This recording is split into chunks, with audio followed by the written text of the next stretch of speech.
we present I'm Sorry I Haven't a Clue, the antidote to panel games.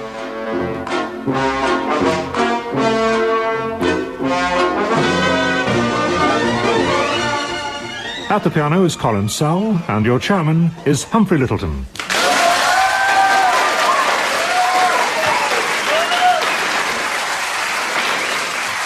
Hello, and welcome to I'm Sorry I Haven't a Clue, the programme that is done for comedy. Today we're in Chichester. An ancient market town which I understand was originally given its name by a galley load of invading Roman stutterers who were hoping to settle in Chester. And when I say we, I'm referring to, on my left, Barry Cryer and Graeme Garden. And on my right, Paul Merton and Willie Rushton.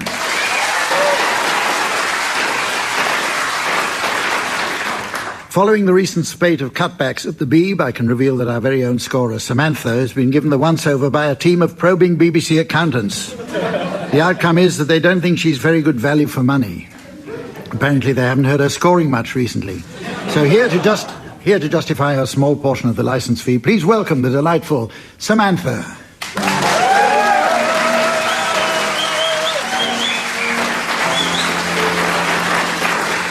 Our first round is called Translations. In it, teams, I'd like you please to provide translations for certain foreign words or phrases that have found their way into the English language. But Graeme, we're going to start with you. Your foreign phrase is Fiat Lux. Car wash. Paul, Bauhaus. Dog kennel. Willie Rushton, Ad Hoc.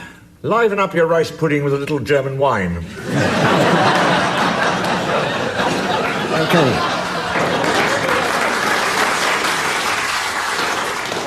Won't influence Samantha, I'll tell you that. All that clapping. Barry, Bratwurst. Macaulay Culkin.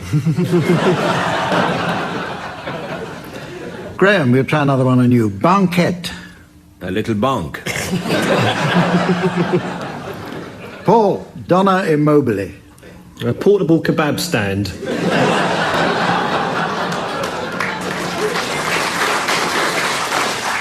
Willie, Dossier. It's a person who sleeps under the bridges of Paris. And Barry, Graffiti. Newton's law of dyslexia. I think we can have an open season on this one. Have you got any more teams? Duvet, which means, well, I didn't know that about them.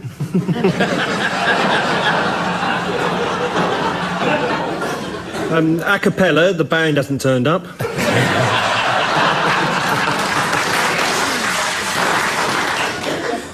Any more? Charabangs, the cleaning lady's a goer. Okay. Right, teams, it's time now for a musical round, and I use the word unthinkingly. Since we're currently in the bowels of an unpleasant recession, it's perhaps a suitable occasion, teams, for you to give each other a subject about which to sing a melancholy blues number. And to help you attain the required state of misery, I shall announce that piano accompaniment will be provided by Colin Sowell.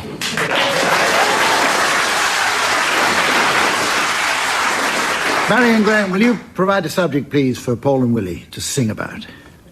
It's got to be Norman Lamont. Norman Lamont.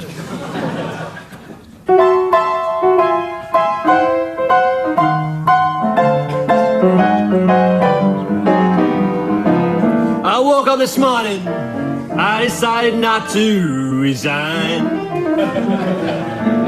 The morning papers say I'll be gone by lunchtime. Well, that's fine. Well, I've had some bad luck lately. I mean, how did I know that woman was a sex therapist? And why shouldn't the government help me to pay my legal fees to get rid of her? And I wish that the Bundesbank took access cards to pay for the $66 billion that I missed. And there's someone who looks like me walking around buying cigarettes and champagne and off licenses. Anyway, people have short memories. And a week in politics, baby, is a long, long, long, long time.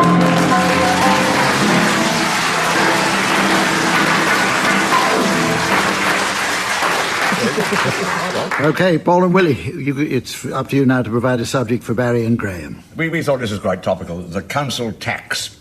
Son of poll tax.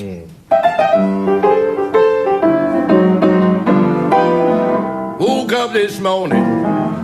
Council tax confirmed my worst fears. My worst fears. I was in band H. I said band H. It made me burst into tears. I said, Humph, I've been put in the wrong band. Hump said, I've been in the wrong band for years.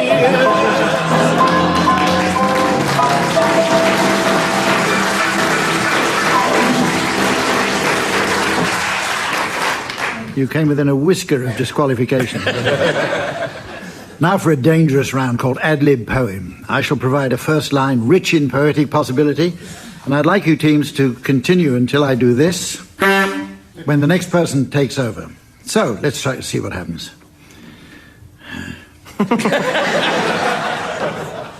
The line is there honey still for tea? I can't quite see the clock.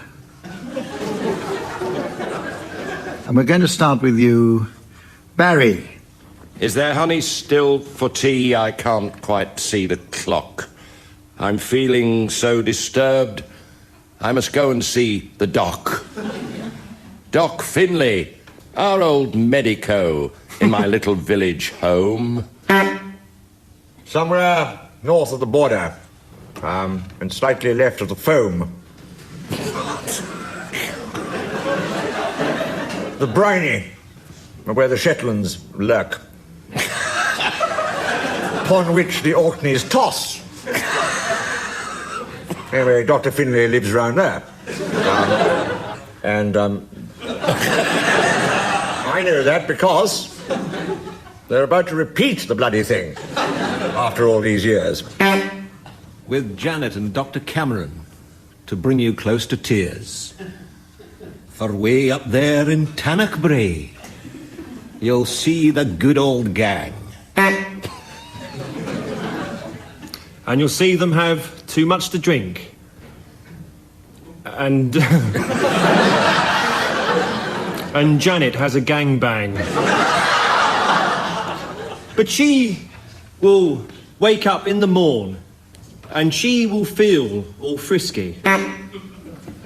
And she will say, as she rises from her bed, I'd like a wee small brandy. I've never been good at rhymes, she said. I've never had the knack. So I'll just carry on my way, feeling the sorry lack of poetic muse, the talent to rhyme. I've never had the gift. Which is bad luck when you think about it.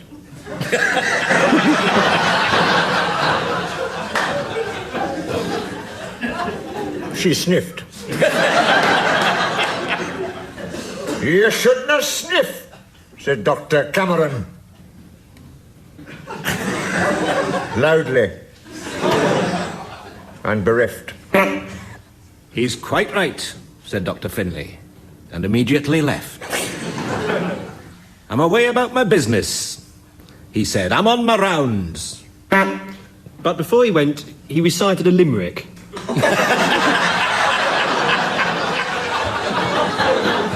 There was a young man from Ealing who boarded the bus to Darjeeling. It said on the door, don't spit on the floor, so he climbed up and spat on the ceiling.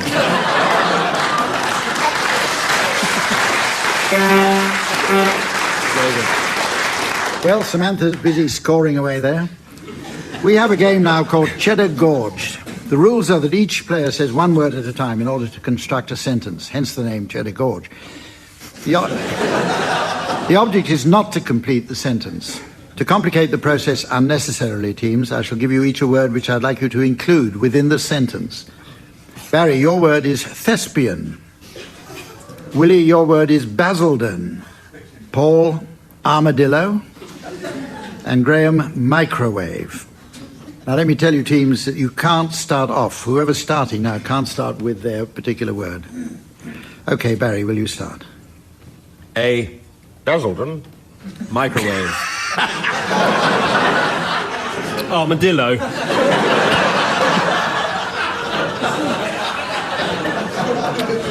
It's quite easy, that one, isn't it? Yeah. Only Barry lost. Yeah. thespian. And his Brother. Thespian. Basildon. Armadillo. Microwave. Were Playing At Football. one day. when A. neighbouring Rook.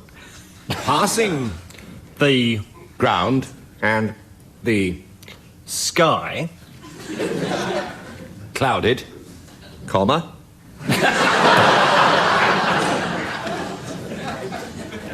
nevertheless Indubitably. the fish. which Exploded. suddenly Near Basildon Was apparently not as popular. as the armadillo That lived Basildon. never lived Basildon. I don't know why you're clapping Willie. He lost. Because that was Game the finish day. of a sentence. And anyway, I forgot to tell you, there's a line in the rules here which I didn't give you at the beginning. If you use each other's words, you're disqualified. So So I won. so that's that. The next round is called Signature Tunes. In it, teams, you'll hear, each of you, a randomly selected piece of music. Imagining that this music is the signature tune to a particular program, I'd like you to act as this program's presenter, carefully suiting your introduction to the program to the music you hear. It's a new game, so anything could happen. Willie Rushton, you go first. Here's your music. Yes, it's a new and exciting people show in which members of the public will be humiliated and ruthlessly exploited in the BBC television's endless pursuit of a cheap laugh. The new game is In Bed with a Game Host. Or watch out, we've got the negatives, and by God, we'll get that 6 million back somehow. The set is a vast waterbed, and a member of the public is stripped and thrown into it by teams of burly naturists. And which quiz host are you in bed with? Well, bouts of inane giggling, for example, and whoopee cushions, probably Jeremy Beadle. Should you grope around for half an hour and come up with very little? Probably Noel Edmonds. If you've no idea who it is, it's certainly Bobby Davro. If not, it's Jim Davidson or someone else you thought worked on ITV. So, welcome to In Bed with a Game Host. Copyright BBC 1993.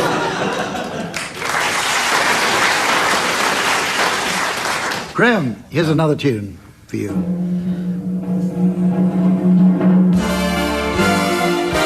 Welcome to the Pop Record Programme. Once again, all roads lead to the BBC television studios. Hordes of eager young fans make their way there for a gay evening of song and dance. Guns N' Roses will get us off to a flying start with all of their jolly tunes. And Shakespeare's Sister will also be along, and that's a certain recipe for high jinks. In more mellow mood, you can foxtrot the night away to the melodies of The Shaman. Or, if it's a hullabaloo you're after, we've got Carter the Unstoppable Sex Machine. So get out your bongos, Grandma. It's the Pop Record Programme.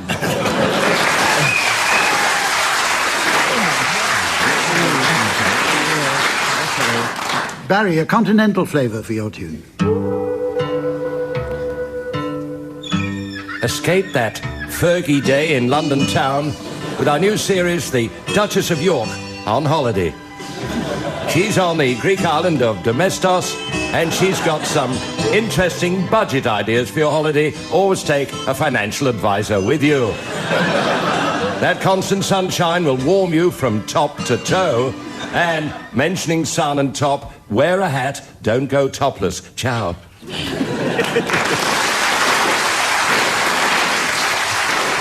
OK, Paul, here's your tune coming up now.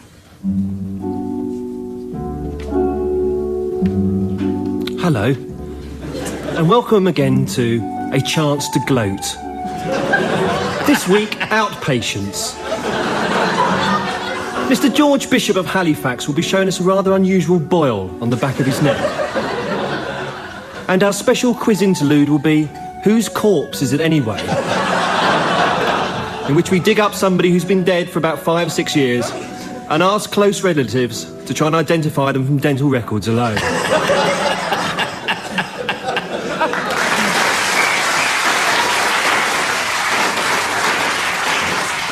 Now, the next round is an old favourite. It's called Sound Charades. It's similar to the traditional game in that the teams take it in turns to guess the title of a well-known film, book or play, etc. However, in our version, the panellists are not allowed to mime. Paul and Willie, you're going to go first. Barry and Graeme, you'll have to guess their charade, which is now going up on our laser display board. And here's the mystery voice for listeners at home. Miss Saigon. Miss Saigon. OK, now, Willie and Paul, is it a book, a film, or what? It's a theatre piece of 2 words. An extraordinary length. OK, off you go. A word to the wise, Paul. Yeah. But, I gather you're planning to go out east? Yeah, I am going out east, actually, Well, yes. if you are going out east, take a word or two from an old China hand. Yes, yeah. Don't go there. But I was going to make that the high point of the whole... Avoid it like the plague. Really? Give it the elbow. Take a wide berth around Take it. a wide berth around it. Right, Set no foot upon it. Well, I mean, thank you for telling me. I wouldn't have known otherwise, you know, because I was planning to visit, but I shall not bother. Good. That appears to be it. OK, start guessing, Barry and Graeme. 2 words. A play. You're going very well so far. I know. We're right there with you. Can't argue there. Flowing like Vaseline. Rather than a play, a theatrical experience. A theatrical experience more than a play. Ah. 1 man or 1 woman show, something like that. Could well be. In the right hands. Better, in my view, if it had been, quite frankly. Yeah. No, a lot about the East. Giving it avoiding it. Is it a musical entertainment? Yes, that's going very well, yes. Yes, definitely that. So they say. Is it tune Miss was quite Saigon? Wait. Yeah. Yeah, Miss Saigon. Right. OK, Barry and Graeme, it's your turn now. The title for Paul and Willie to guess is going up on the laser display. And here again for you at home is the mystery voice. The Last of the Mohicans.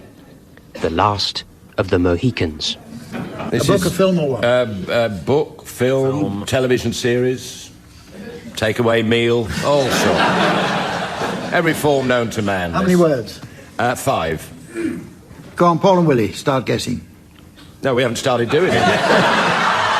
I'm just trying to hurry things along. It's an interesting... Is this Singing in the Rain? It was a good...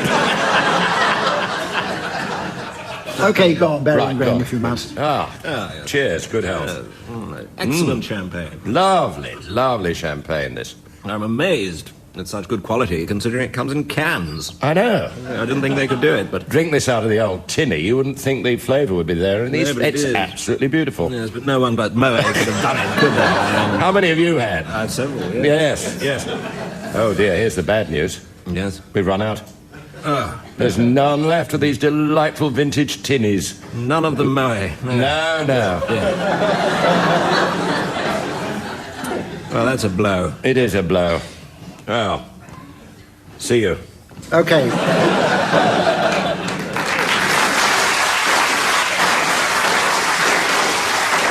Paul and Willie, carry on. Is it a takeaway Indian?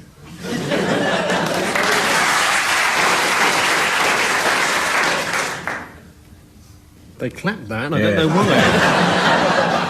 A book, a film, and a TV series. Yes. Moe. There are 5 guys named Moe, no? Moe, and you were quite right, cans. Moe cans. Moe tins. cans. Moe cans. The bad news that came in at the end. Yes, yes. I just like hearing the clap, quite frankly. The bad news that came in, suggesting perhaps it might not be the first of them, but... it might be something that won't perhaps run out continue. of them. Stop it. Perhaps someone quite near the end of something. Yes. bloke wandering around saying any Mohican S's about them. Oh, sorry, love, trying Apache, but it won't be the same, they're not Apache on Mohicans. They say, no. Is it about hair? Time limit. No. They've run out of time. Yes, I think it is. Oh, so they have? Yeah, Yes, sorry, can't help you there. No, I don't know what it is. Yeah, they've run out of... OK, Barry, will you tell them? The last of the Mohicans. You were I nowhere don't near believe it. that. Very good. We had it there, didn't we? Now it's time for a round of pick-up song. As is customary, Samantha will spin some discs on my gramophone to which you teams should sing along. By some deft adjustments to my volume knob, at a certain point the music will drop out. And if on its return, teams, you're within a couple of semi-quavers of the original, I'll be awarding points, and points mean prizes. What do points mean? Prizes! Now I know what Hitler felt like. Just before he shot himself. This week's prize is very handy for those cold winter nights. It's a delightful hot water biscuit. Barry, you're going to start. Barry, will you accompany Peggy Lee singing Fever? Never know how much I love you. Never know how much I care. When you put your arms around me, I get a fever that's hard to bear. You give me fever when you kiss me, fever when you hold me tight. Fever in the morning, fever all through the night. Sun lights up the daytime, moon lights up the night. I light up when you call my name, and you know I'm gonna treat you right. You give me fever. Oh, yes.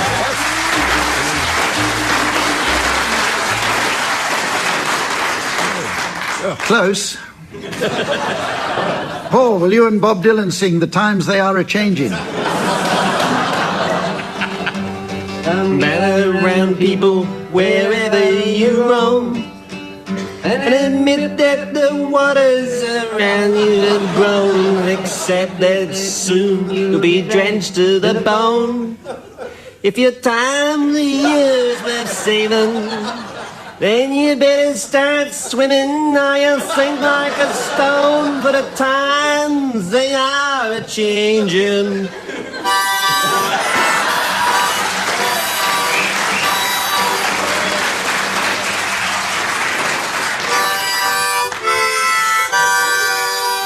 Come writers and critics who prophesize your pen, and keep your eyes wide, the chance won't come again. And don't speak too soon, for the wheel's still in spin, and there's no telling who that it's naming. For the loser now will be later to win, but the times they are a-changin'. Well, that's the whole song.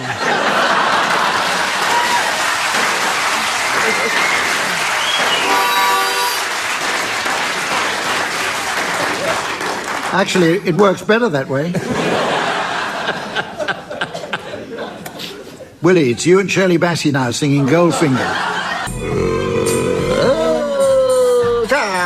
Goldfinger beckons you to enter his web of sin. But don't go in. Golden words he will pour in your ear. But his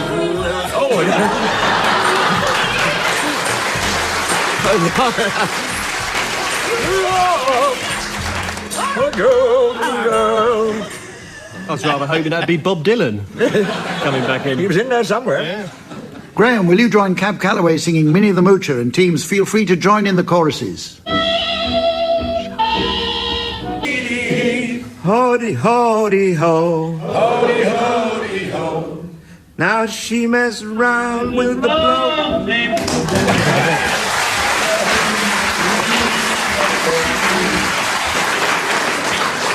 A clear winner there, Paul Merton. Well, teams, that's all we've got time for now, though we've just long enough, I think, for a swift round of Undertakers Film Club. I'd like you teams to come up with some titles of films likely to be popular with an audience of undertakers. Graeme, will you start, please? Gravediggers of 1936. Gravediggers of 1933. Robocorpse. Far from the madding shroud. A Tomb with a View, featuring the classic song about premature burial. I hear you knocking, but you can't get out.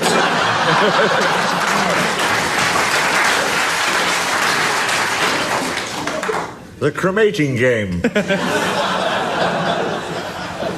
Cadaver sixpence. Who embalmed Roger Rabbit? From which comes the song Some Embalming Evening. Sung by Roy Rogers and Trigger Mortis. If you like westerns, of course, it's also Gene Autry and Champion the Wonder Hearse.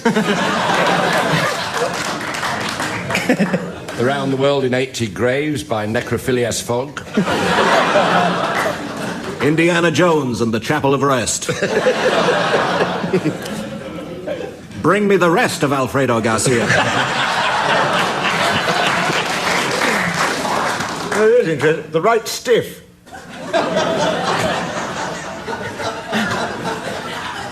Walt Disney's 101 Cremations. Dr. Jekyll and Mr. Formaldehyde. What teams? Bed knobs and corpses. You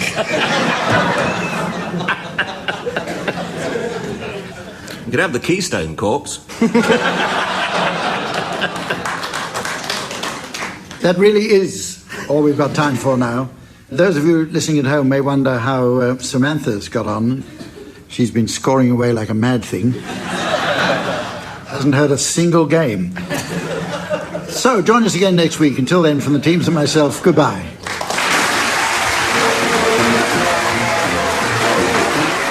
Barry Cryer, Graham Garden, Willie Rushton and Paul Merton were being given silly things to do by Humphrey Lyttelton, with Colin Sowell setting some of them to music. The programme was produced by John Naismith.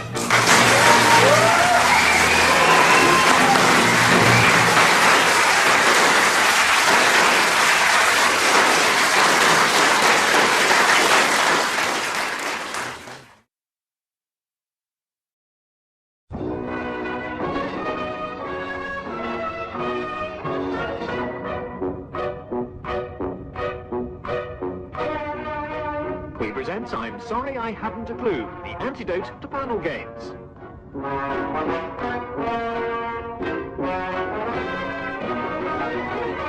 At the piano is Colin Sell, and your chairman is Humphrey Lyttelton.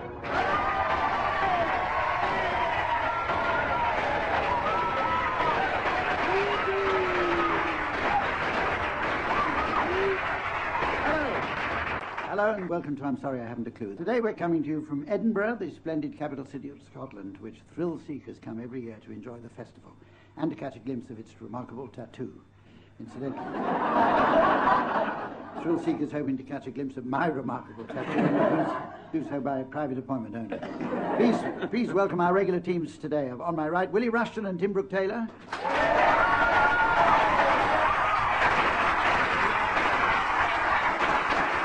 On my left, Graeme Garden and Barry Cryer.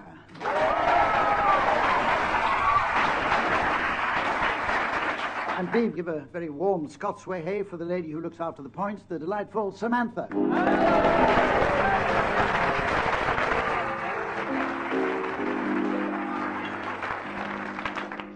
Our first round is entitled Historical Headlines. In it, teams, I'd like you please to come up with some likely newspaper headlines that one might have found in the morning papers after a certain historical event. The event is the gunpowder plot. Barry, will you start? The Daily Mail, government knives out for forks.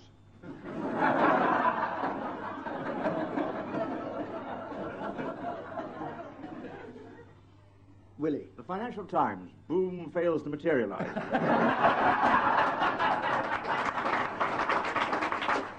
Graeme.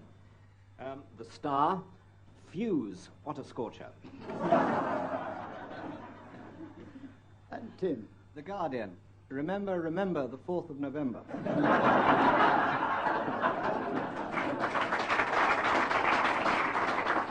or the Star. Guy forks it up.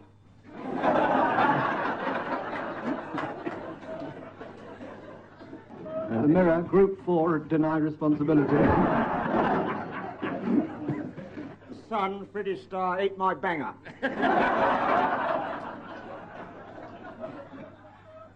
Exchange and Mart will swap 8 barrels of gunpowder for one asbestos suit. Any more on that? Spiritualist Weekly. Now there'll be fireworks.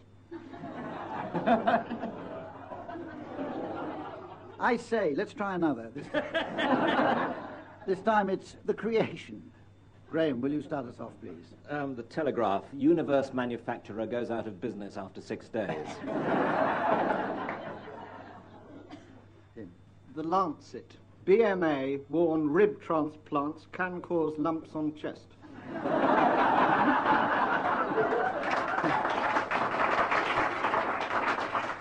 Barry? Daily Star, I'm over the moon, says God.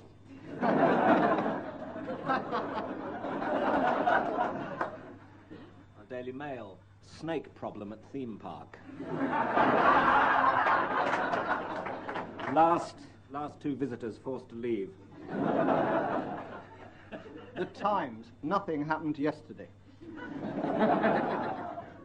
Any more? The Irish Times, Genesis Goodview.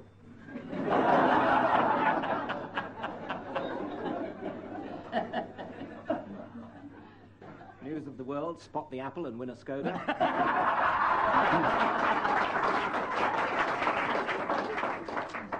Well, we're running out of time, so let's hurry on to a round that's called One Old Song to the Tune of Another. This should not be confused with the latest Andrew Lloyd Webber musical, which is, in fact, a couple of old songs to the tune of several million. In this round, teams, I'd like you... Teams, I'd like you to... Well, I say I'd like you. I'm actually paid to ask you to sing the words... to sing the words of one well-known song to the tune of a different one. Now, in practice, this is quite difficult, but I noticed that you'll be accompanied by Colin Sell on the piano.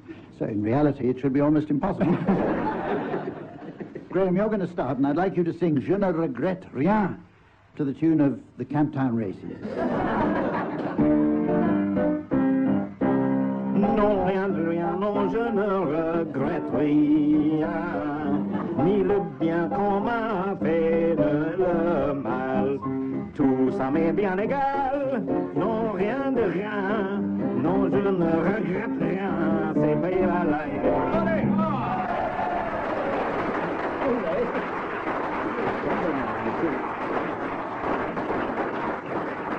And as Graeme shoots into the lead, we have Tim. Tim, you're going to sing Where Did You Get That Hat to the tune of the Dam Busters.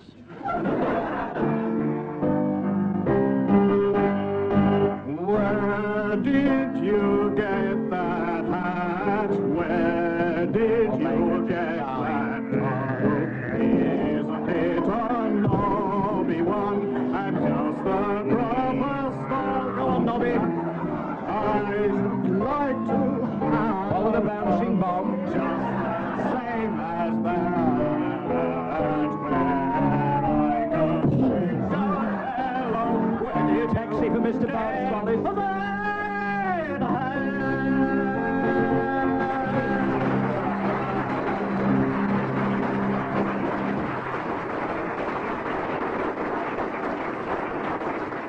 All together now.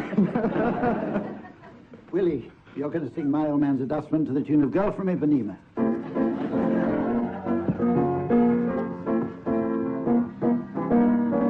My old man's a dustman, he wears a dustman's hat. He wears gold-lined trousers and he lives in a castle flat.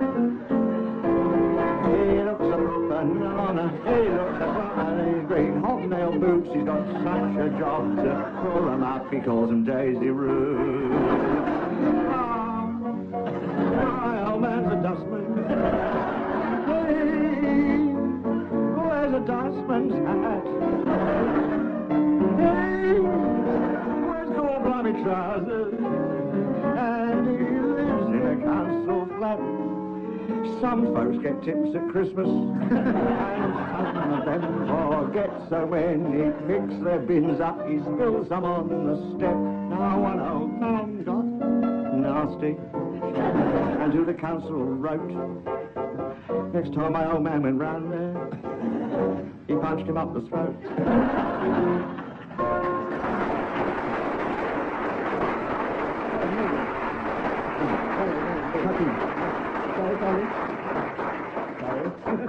Okay, Barry, with all to play for, you're going to sing Oh What a Beauty to the tune of The Sunshine of Your Smile.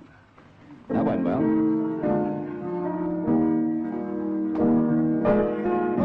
Oh, what a beauty!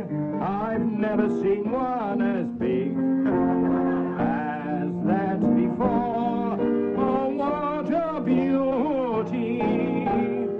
It must be 2 feet long or even more. It's such a lovely color and nice and round and fair.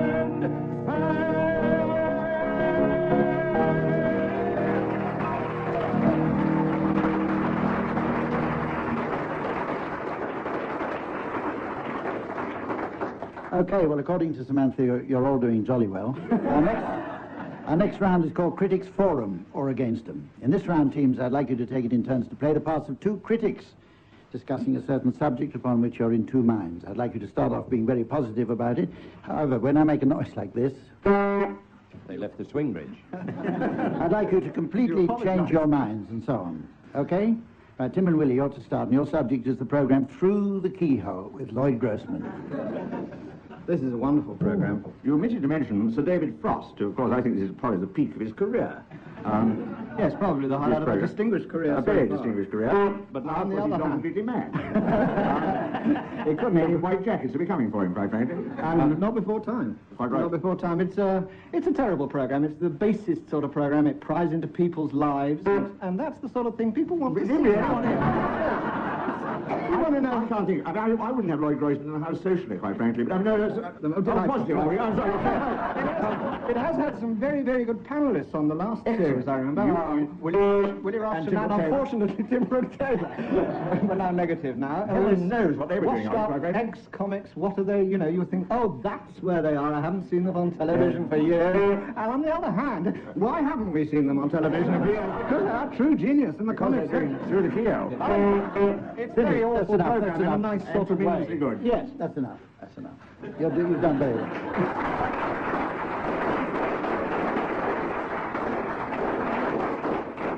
Always stop when you're on top, I say. Barry and Graeme. That's not we don't wish to pry. Barry and Graeme, it's your turn now, and your subject is Noel's House Party. Well, what a fresh, innovative program. Oh, there's been nothing like it for years. It's seminal. And yet, let us examine that word, seminal. No, let's not. It's copied from other fresh, innovative programs. Goes on far too long. Goes on far too long. As does Noel. Yes. My God, what a time wolf on legs that man. We can't get enough of him, can we? No. Very interesting. Dear old Noel and Mr. Blobby. I mean, what can you say about As Tim was saying earlier, these people should be on television, and sometimes one hasn't seen Noel for minutes.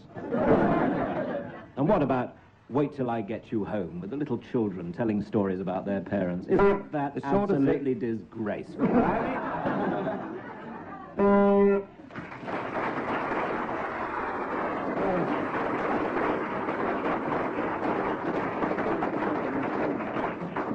Now it's time for a round called Celebrity Lonely Hearts. In this round, teams, I'd like you please to come up with some suggestions for lonely heart advertisements that famous people, alive or dead, might have placed in the hope of attracting a mate.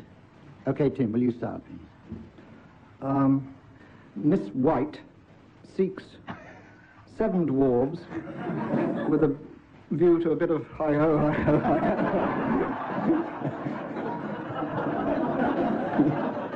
hi-ho. I'm Dracula. Ring before dawn. Oh, there's a box number. I got one from one of the loneliest places on earth, GMTV. Dull but earnest couple with sofa. Seek like couple in any part of Britain with a view to being viewed. There's one from Lord Baden-Powell. Arcala seeks brown owl Interests, boys in shorts, discipline, camping and knots.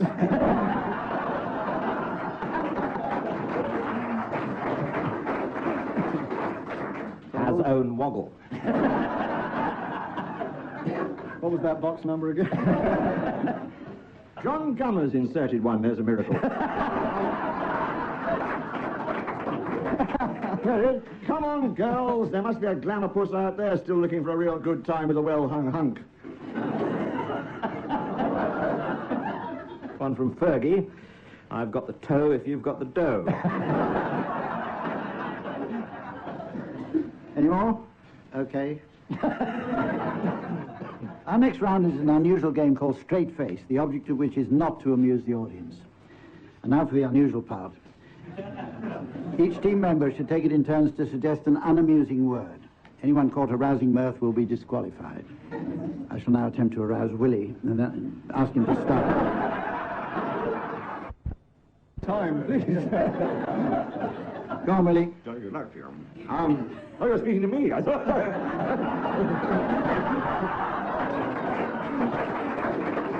Get on with it, Willie. Sorry. Time's running out. Kilt. Bottle.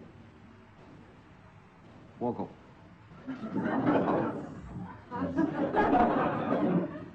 I didn't hear you. Toasty. Trout. Grocer. Glass.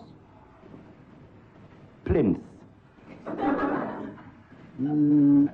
Sort of a, Well, titterette. you know your own business best. Is that like an usherette? Comes round the audience. Okay, Willie. Come on, Willie. This is a Wombat. serious game. Goose. Kangaroo. Kaylee. Terrace. Cauliflower. Microphone. Boggle. Bat. Cheese. Festival. Gusset. Ow. Yeah, I think there was a definite laugh there, Barry. I'm sorry. Okay. Sorry to lose you. Did I explain to you that the last one who's left in wins? Didn't I? That's the only point I can see to the game.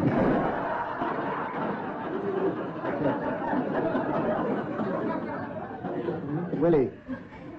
Zone. Toast. Tattoo. Clone. Clown. Scone. Sorry, Tim. Sorry, it's a head-to-head now between Willie and Graeme Garden. And we'll start with you, Graeme Garden. Avocado. Proboscis. Oh, got friends in, have you? You found their level. Okay, that puts Willie beyond reach of the others, so we'll carry on to... you don't want to know who won that, do you? It's now time to play Call My Bluff, an extremely entertaining game which was once a television program with Robert Robinson and some celebrities. In it, teams are asked to provide definitions of an obscure word, only one of which is correct. If the audience will suspend their disbelief for a moment, and someone will lend me some fish glue for my hair, I shall act the part of Robert Robinson. A new team should pretend to be celebrities. So, Mr. Brooke-Taylor, you're to start, and the word is artichoke. Artichoke. This is a word for a cheap and efficient killer, named after mafia boss Artie the Throat Ferrasi, who's a cheap, efficient killer. The word comes from his most famous headline of cheap slang, which read, "Artichokes, 3 for $1. Of artichoke cheap slang. On the other hand, it could have been named after an Australian hen, a chook. This is for something that's primitive, that's taken seriously. In Australia, this chook had paint tied to its webbed feet and encouraged with grain to walk all over the canvas. It took the Australian Academy by storm, but when discovered, it caused an almighty scandal. The headline was "Artichoke Fools the Academy," now used as something primitive and mindless, taken seriously. See also under Rolf Harris. I had black hair when that started. Barry. Oh. Poetic justice. Artichoke. It's a reference to Christian Barnard, the legendary surgeon, author of the seminal book Last of the Red Heart Murmurs, whose pioneer operation was the transplant for Bruce Forsyth. This is not generally known. Bruce originally demurred because he didn't want to walk around with a kidney on his head, but it did succeed brilliantly. And now Bruce has a head that Queen's Park Rangers want to play on. But the point being, Barnard, the pioneer, was the first man to realise that if you have a pacemaker and break wind, your garage door's open. He propounded the theory that chest irritation coupled with heavy coughing is an early warning system, known colloquially as the scratch and snuff. But it's defined by Dr. Christian Barnard in his seminal work, heart, itch, choke. Heart, itch, choke. Hearty choke. His hair is black again. Christian Barnard. Okay, Willie, you'll have heard of Gene Autry, the singing cowboy. Well, not only did he sing, but he used to weave the odd tale around the artificial campfire. And one of these was about a cowboy riding a range full of buffalo, deer, and antelope. And the cowboy got off his horse, strode up to one of the buffalo and said, "You bastard!"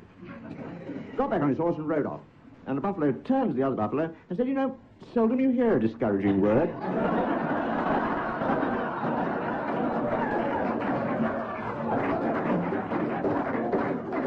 and that was his only joke, and it was known as the Autry joke. And finally, your definition, Graeme. Yes, I shall be brief, my lad.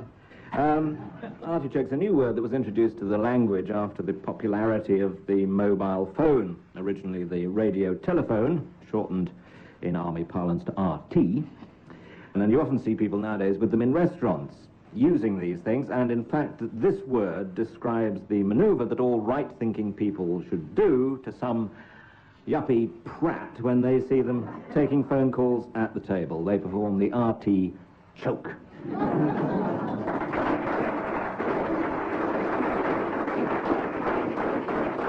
Right. Now it's up to me to decide which one is telling the truth. I don't know. I dismiss out of hand that rambling definition about Christian Barnard, largely because I was taking notes and I can't spell Barnard. I used to like Gene Autry. There was talk at the time, I remember. You're the one horse.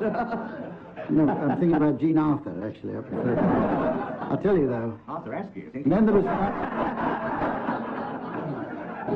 the Australian hen walking through paint and walking all over a canvas. Sounded to me like a lot of Jackson Pollock, so I'm not going to allow that one. Funny, huh? Radio, telephone, artichoke. I'm going to go for Willie's definition, the Gene Autry bit. So, Willie, truth or bluff? Oh, good. No. You'll get one day, Humphrey. I know, I don't know why they never let me win. It'd be to their advantage if they did once in a while.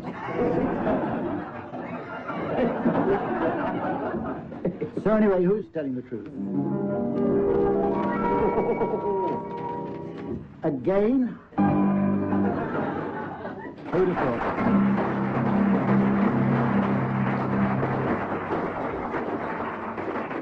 And for those of you listening at home, don't worry. The next round...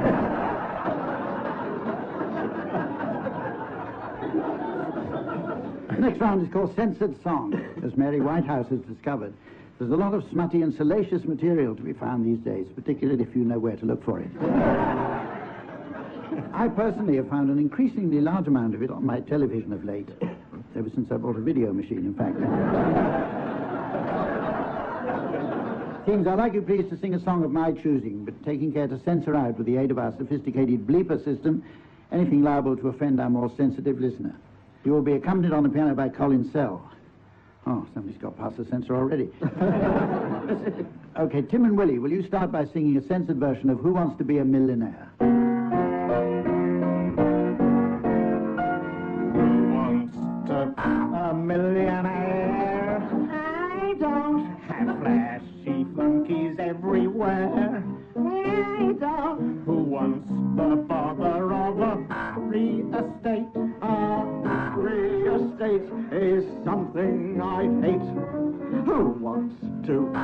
in champagne?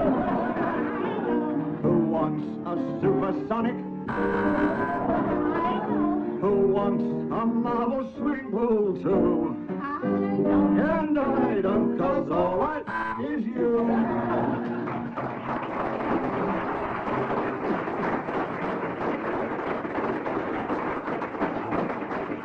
Okay, your turn, Barry and Graeme, and your song is Run, Rabbit, Run.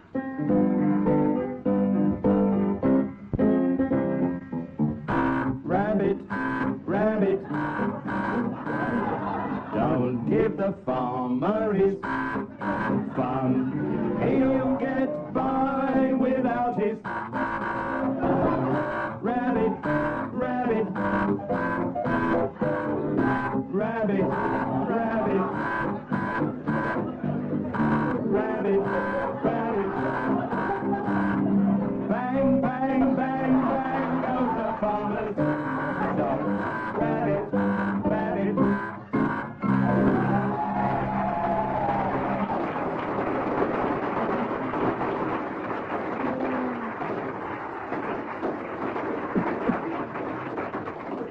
Very good. Well, time the great healer is already beginning to administer the ointment, and I noticed that it's almost the end of the program. No one noticed. I've been looking at my watch. Before we go, though, I'll just squeeze in a round of Hospital Film Club. In this round, teams, I'd like you please to come up with some titles of films likely to be popular with doctors, nurses, and other members of the medical profession. We're going to start with you, Dr. Garden. Sleeping with the enema.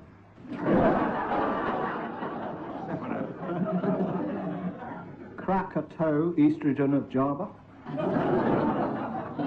Oh, you've seen it. Very good. Bedpans and broomsticks. Who's afraid of Virginia Bottomley?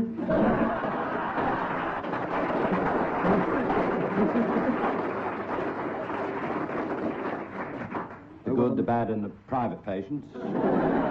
Directed by Surgery Leone. Up stethoscope.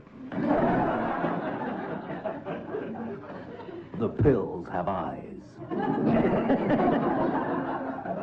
Kind hearts and coronaries. They love Bond films, the medical profession. No, they don't. No, Sean Parks, in. Gallstones are forever. Cold finger. Thunder barrel. For your thighs only. And chiropractor pussy, but that doesn't work. Oh, what a lovely walk. The Lone Ranger and Tonsil. Sound of mucus. Oh. Silence of the lungs. The greatest suppository ever sold. One flew over the cuckoo nest. One flew. Nuns with the runs. Well, that really is all from us now. Join us again next week. In the meantime, it's goodbye from me, and it's goodbye from them. Goodbye.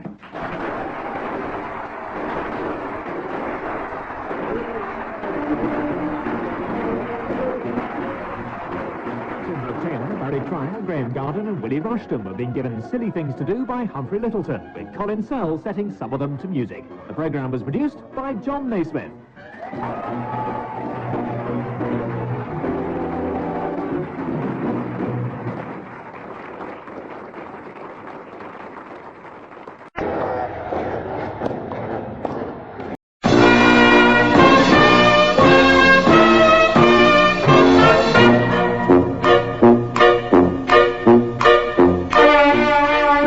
Presents I'm Sorry I Haven't a Clue, the antidote to panel games.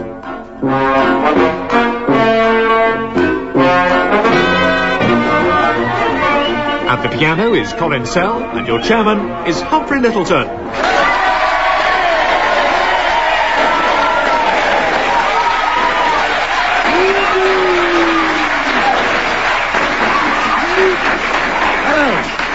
Hello and welcome to I'm Sorry I Haven't a Clue, the programme that holds a mirror up to nature. and then proceeds to give it a rather embarrassing haircut. Once again, we're coming to you from Edinburgh, the splendid capital city of Scotland, which thrill seekers come every year to enjoy the festival and to catch a glimpse of its remarkable tattoo. Incidentally, thrill seekers hoping to catch a glimpse of my remarkable tattoo do so by private appointment only. Please welcome our regular teams today. On my right, Willie Rushton and Tim Brooke-Taylor.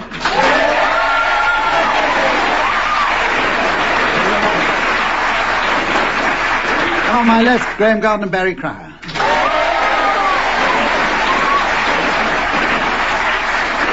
And please give a very warm Scots way hey for the lady who looks after the points, the delightful Samantha.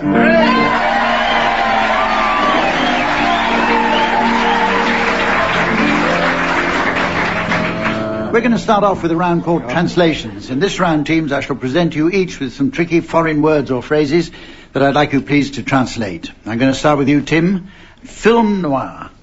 French. Film noir. You forgot to take the cap off the camera again. Willie, it's another French one here for you. La Dame aux Camélias. That's Lady Camel Hair Porker Bowles.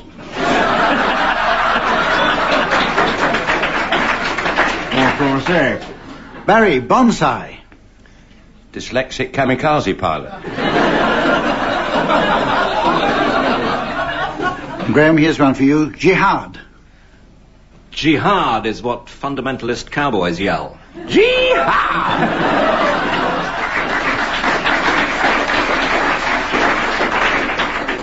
Donner and Blitzen, which is kebab and the runs. Petite shows, your flies are open.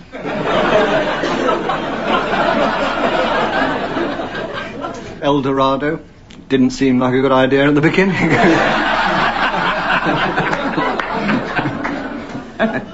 Translation of Snickers is Spanties.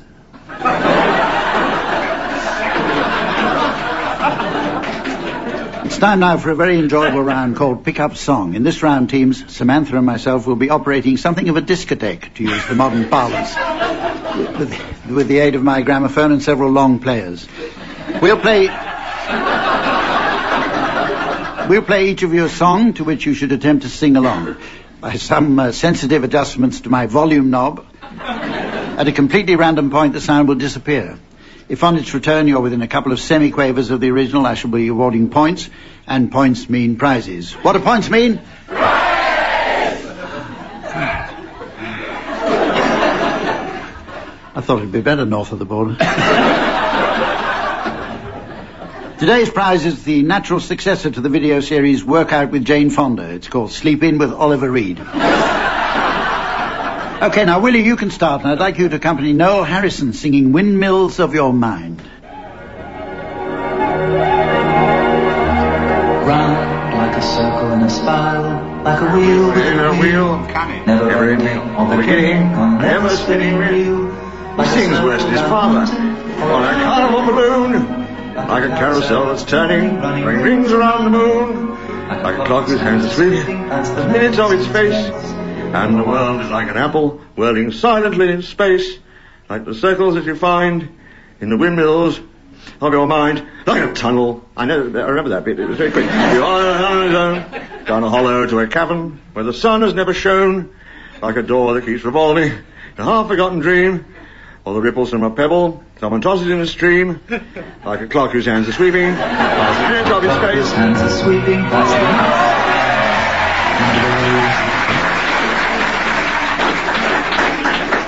the I have to give you 10 bonus points for losing touch with it while the music was still playing. Very difficult thing to do. Graeme, you're next. Will you please join the Polperro Fishermen's Choir with their memorable rendition of The Happy Wanderer? It's high, isn't it? Wandering along the mountain track, and as I go, I love to sing my knapsack on my back. Val-de-dee, val-de-da, val-de-dee, val-de-da, val-de-da. me. Well, there are my knapsack on my back.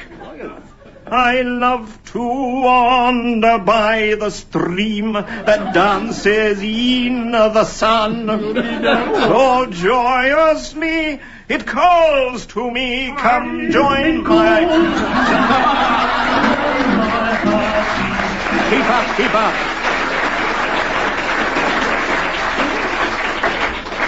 Tim, will you please join in singing One Man Went to Mow alongside the nursery singers? One man went to mow, he went to mow a meadow. One man and his dog. Two men went to mow, they went to mow a meadow. Two men, one man and his dog went to mow a meadow. Three men went to mow, change key, went to mow a meadow. Three men, two men, one man and his dog went to mow a meadow. Four men went to mow, they went to mow a meadow. Four men, three men, two men, one man and his dog went to mow a meadow. Five men went to mow, they went to mow a meadow. Five men, four men, three men, two men, one man and his dog went to mow a meadow. Another hand. Six now. 6 men went to mow. They went to mow a meadow. 6 men, 5 men, 4 men, 3 men, 2 men, 1 man and his dog went to mow a meadow. 7 men went to mow. They went to mow a meadow. John. 6 men, 5 men, 4 men, 3 men, 2 men, 1 man and his dog went to mow a meadow. 8 men went to mow. They went to mow a meadow. 8 men went to mow a meadow.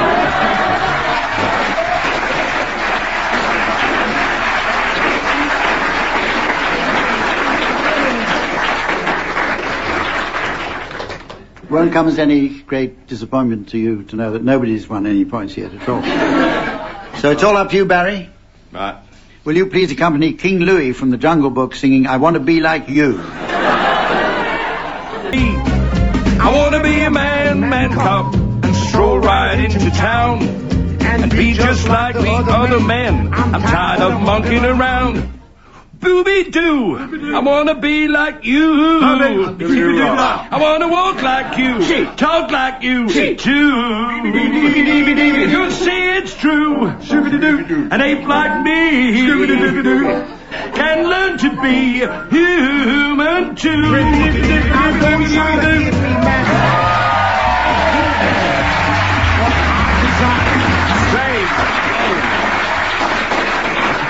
Well, according to Samantha, the score... incidentally, did you know that the guy singing that was Louis Prima, very fine New Orleans trumpet player? I did know that. Yeah. You did, yeah. Yes, I thought yes, you would. Everybody in the room knew that, Humph.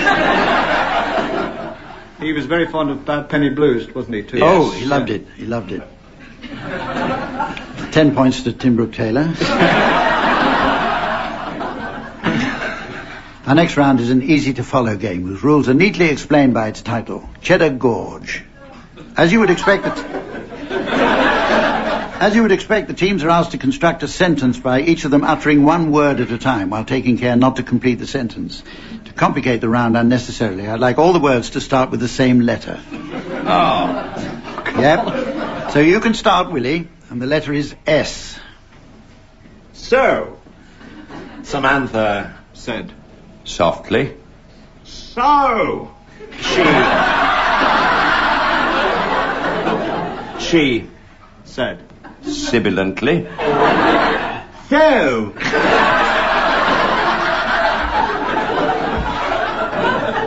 She. Sibilance. Tim, come on. Swiftly. Sadly. Scuttlingly. Squeakingly. Sonorously. Straight. Surrounding. The ghastly. Secretly. No more adverbs. Sideways. Semicolon.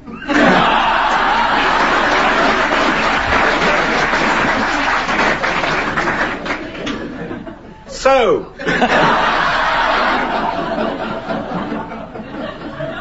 Stop. Oh! No, we shouldn't end. Stop.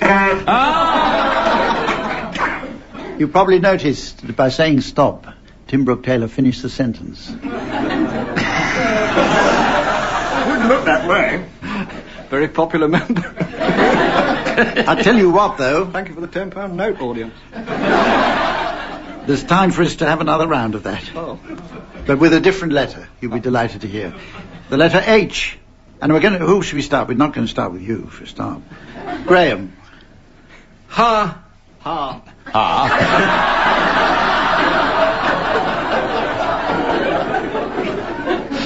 Harry Huxtable has his hooter. honed Highly. horrendously. Hideous. However, His handbag Hyphen.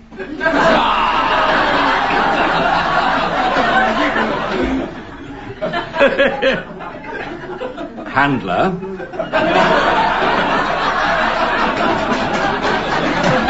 Has overtaken. No, I'm just. Has hitched her harness hideously. heavily. horrendously. For those of you listening at home, you can... Go on. Highly happily. The next game, which is... Has Humphrey. Oh. I just say wake him up. I know where I went wrong.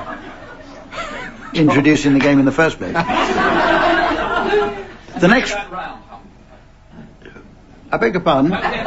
You're the piano player. Do you mind leaving me... I hear Oscar Peterson's not getting much work these days. The next round is called Complete Quotes. In it, teams, I shall give you each the first parts of a well-known saying, which I'd like you to complete. Points will be deducted for correct answers. I'm going to start with you, Barry. Some words of Rupert Brooke for you. If I should die, think only this of me. he's dead.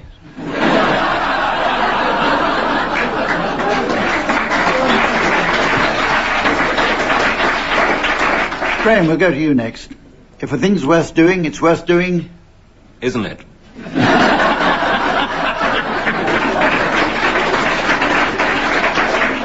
Some words, Willie, some words of John Kennedy's for you. And so, my fellow Americans, ask not what your country can do for you. Ask... someone what that last bit meant. And Tim, appropriately enough, some Shakespeare for you. If music be the food of love...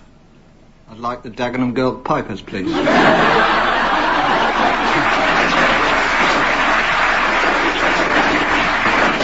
Very well, with John Kennedy again now. Ich bin ein... Binliner.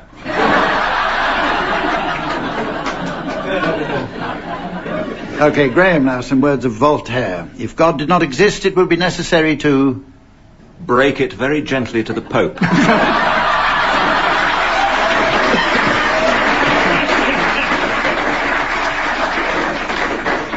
Willie, mad dogs and... snip, snip, snip. Well, we have a thing on this program. There's a thing like the I'm telling the audience something. It's very important. We have a thing like the little dots, like the lid of a packet. Do be patient. No, you know when you could be one of your own. No.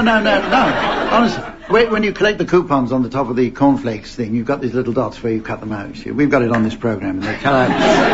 You find they cut out.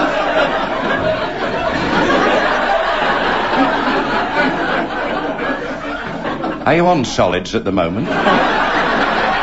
Okay.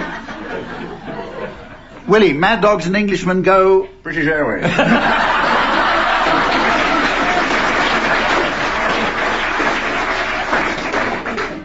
Tim, a rule for life from the Bible for you. Let not the sun go down upon your... Please.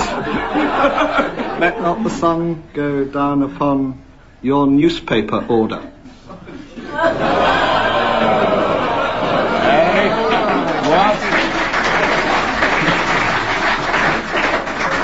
Rashly, I'm going to ask if any of you have got any more of those.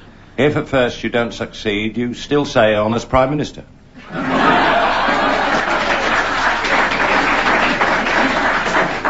Lies, damn lies, and citizens' charters. My love is like a red... Well, see for yourself, Doctor.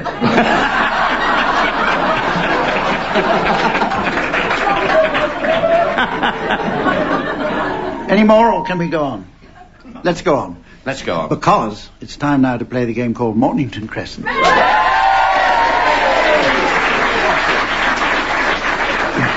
In deference to the fact that we're in Edinburgh, we shall attempt to play the more refined Scottish version of the game, Morningside Crescent. Apart from certain important differences, this version follows our own standard rules. Though, as you'd expect, shunting and straddling are generally considered unacceptable. So, Tim, would you start, please? Abercrombie Place. Hill Street. Queen Street. Trafalgar Square.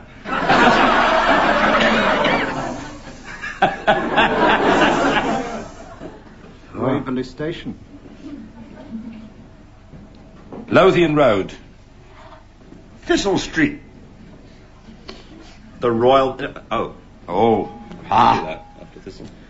No, you drop in. Did you say we could shunt? No, I said shunting and straddling are generally considered unacceptable. But does that mean we can't do it? It means that it depends what mood I'm in, but no. Why, were you thinking of shunting? Well, I was thinking of shunting, but I was waiting for Graeme. Because he, as you know, he half said it. I half straddled. He didn't say. You can shunt then, though. If you half straddle, you can shunt. Yeah, but it's not allowed. You just said it's not allowed. I said it's not acceptable. Look, North Bridge Street. The mood. North Bridge Street. All right. Not acceptable to me. I do Humphrey on this one. Cowan's No, close. What? Cowan's close. Can I not speaking clearly? You talk about speaking clearly. At least I can talk about it. Take the trouble to explain the rules to you, and you. What's that bit on the top of the cornflake packet again?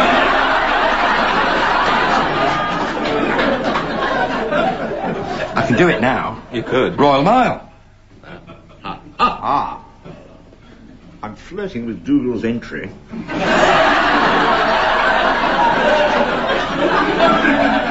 Buccleuch Street. Thank you. Thank you, Fad. Hey! So you shunted? What? That was a deliberate Don't shunt. point at me and accuse me of shunting.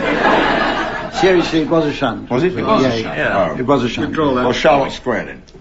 Drummond. An equally good move. Drummond what? Street, Fife. obviously. Drummond Fife is one of the things I have up here. Entity.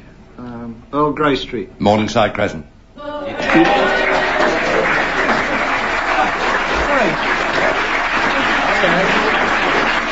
you. I sometimes wonder why or shunting? I'd be cursed with you as a teammate sometimes. I do. You're all right for something to sing along with. I can't any intellectual. I can't disguise a certain grim What a bummer. satisfaction that Tim Brooke-Taylor walked straight into that one. So we're going to walk straight into the next game because it's time for a round of limericks, and I shall furnish you teams, each of you with fertile first lines which I'd like you to complete in limerick form, taking one line each. Graeme, starting with you. While out on the banks of Loch Ness, I was startled to see Rudolf Hess. He shouted, "Who's won?" The ignorant Hun. I said, you did. In the end, more or less.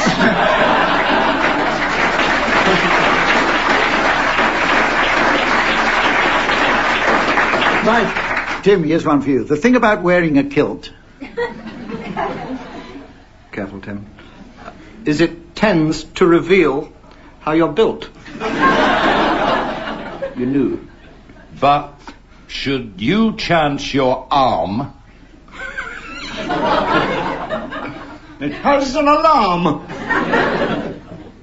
And your sporran lights up and says tilt.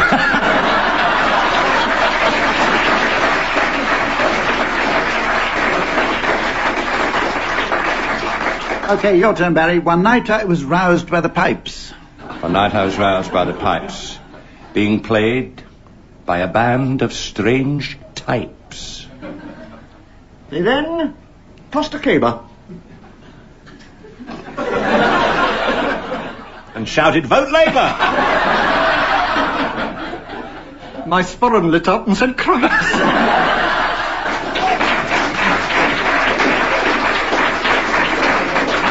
OK, finally, Willie. There's a small breed of dog called a Scottie. There's a small breed of dog called a Scottie, who's house-trained and sits on a potty.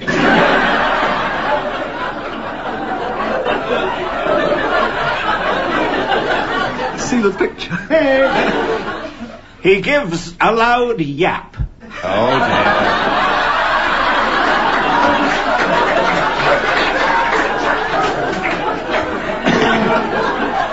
That mischievous chap. Then stands up and wipes his wee body.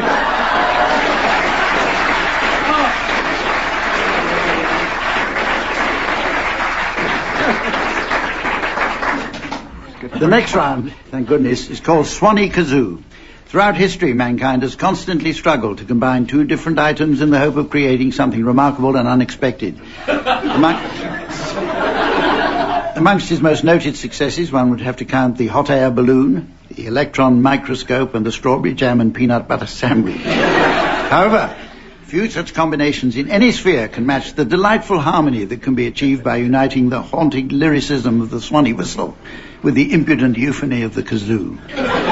Teams, I'd like you to create this noise for us now, but before you begin, I'm obliged to introduce one of man's less successful combinations, that of Colin Sell with the piano.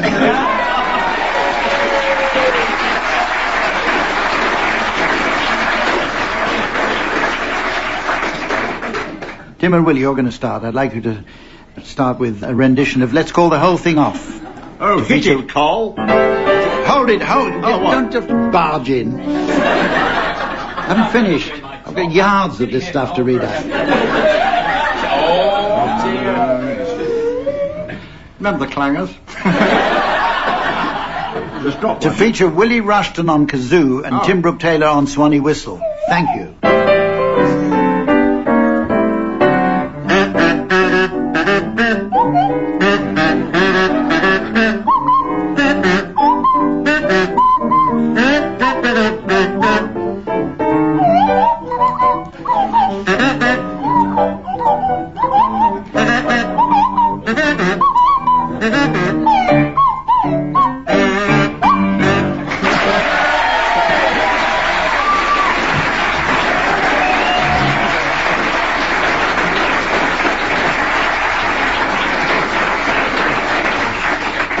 Did you know your Adam's apple goes up and down when you play that? Fascinating. Yeah, it does. Go on. Yeah.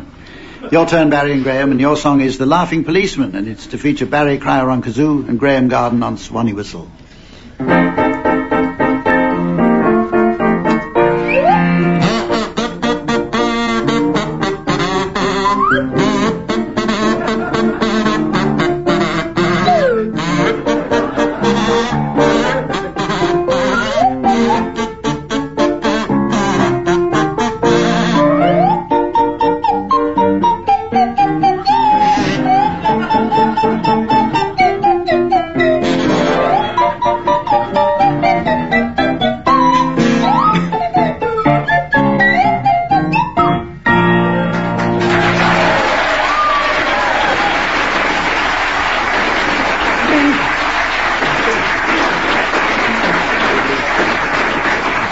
I forgot to tell you at the beginning that we're judging the winners from that round on the audience's applause.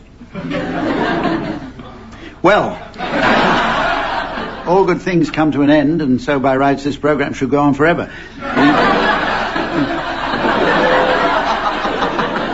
In case it doesn't, we'll just try and squeeze in a round of Vickers Film Club. In this round, teams, I'd like you to suggest, please, some titles of films likely to be popular with the clergy. Barry, will you start, please? Oh, what a rare pleasure.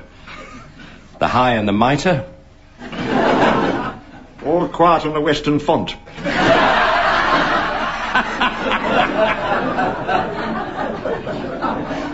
The fistful of dog collars. It's a star-studded film, this. The Seven Deadly Synods. Charlie Chaplin, James Dean, Richard Pryor, and Russ Abbott as Captain Kirk. Not forgetting Nicholas Parsons. On second thoughts, you can forget Nicholas. What's up, flock? Silence of the Bands with Hannibal Rector. Bill and Ted's Excellent Advent. An officer and a gentleman. Cloister Encounters. Pope Eye.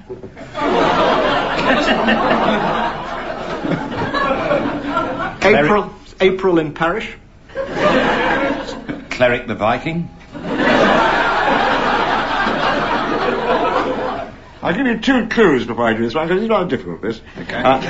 Sir Alec Guinness and the film is called Bend Over the Cathedral Choir.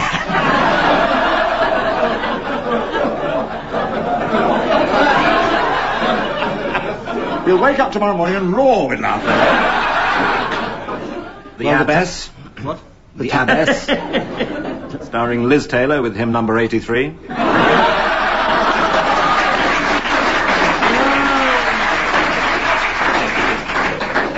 At this point... The Padre's over. The First in the Pew, starring Winston Churchill. Tom Courtenay in The Blesser. Well, with the... Psalm, Song and Delilah. And, well, with the big hand pointing upwards and the little hand pointing towards my digital watch, I notice that we've done... Join us again next week when we'll be in Bury St Edmunds. Meantime, from the teams and myself, goodbye.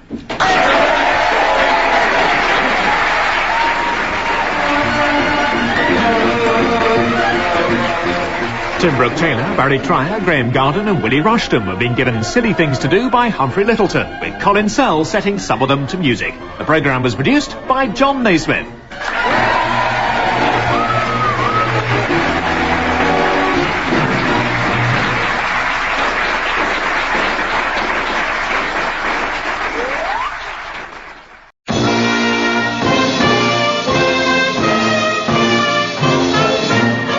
We present I'm Sorry I Haven't a Clue, the antidote to panel games.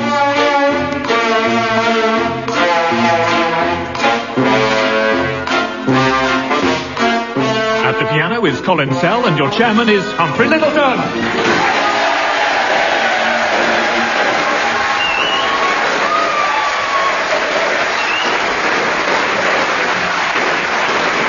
Hello and welcome to I'm Sorry I Haven't a Clue, the show that does as much for the reputation of wireless broadcasting as Lord Reith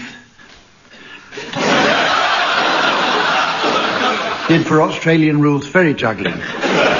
Today we're the guests of the Theatre Royal in Bury St Edmunds. Before I introduce the teams, I should warn you that you may detect a slight hint of bad feeling from them. This is due to a simple misunderstanding over the invitation to Bury St Edmunds. Unfortunately, they mistook it for an invitation to Bury Noel Edmonds, so you can imagine the disappointment. Anyway, here they are. On my right, Willie Rushton and Tim Brooke-Taylor.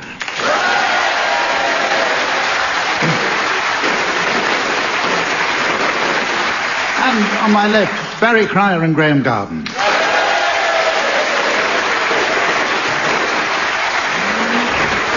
finally, a warm hand, please, for the lady who makes sure the teams don't fiddle with their points, the very delightful Samantha.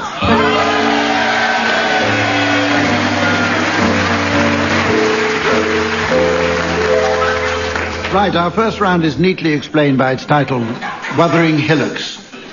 As the recession continues to bite and the green shoots of recovery still remain unseen in the compost of the entertainment business, I'd like you please, teams, to suggest some low-budget versions of popular films, plays, musicals and TV programs. Tim, will you start, please? Yes, Salman Rushdie's had second thoughts, and he's produced Satanic Limericks.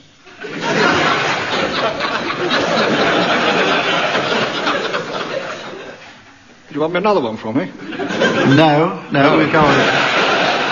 Not a bad judge. Let's have one from Barry. 1 inch in the grave. Willie. 5 guys called Half a Mo. Graeme. Yes, Starlight Express becomes Network Southeast. Lady Chatterley's pen pal. Have I got newts for you? Accidental death of a Liberal Democrat.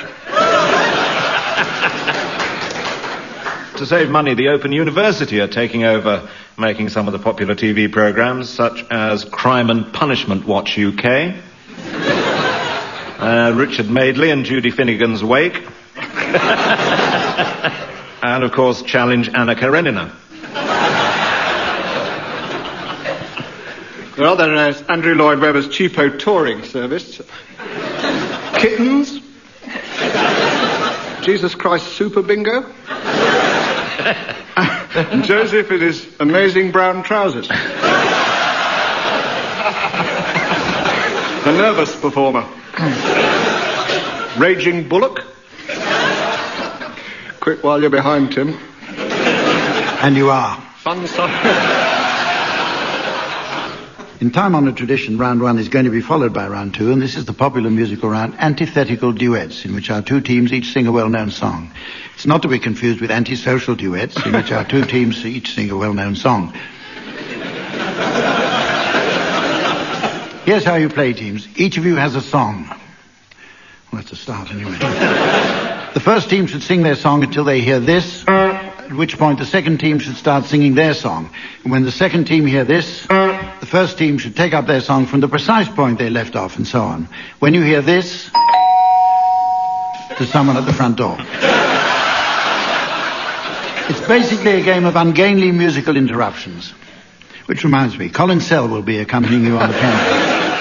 Tim and Willie, your song is Sailing, and Barry and Graeme, your song is All the Nice Girls Love a Sailor.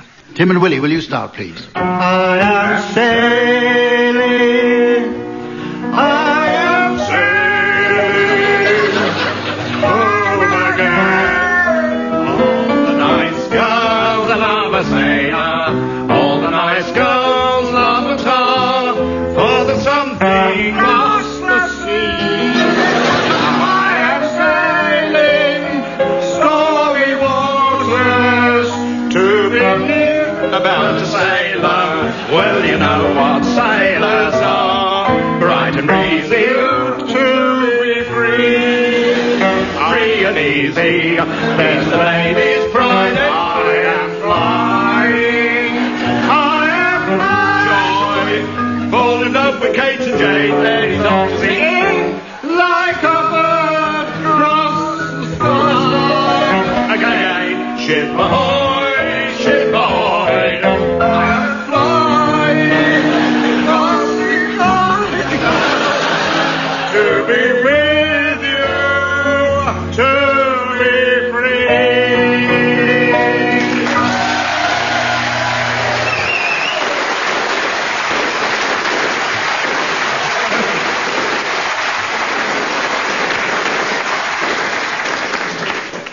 Well, the audience didn't think much of that.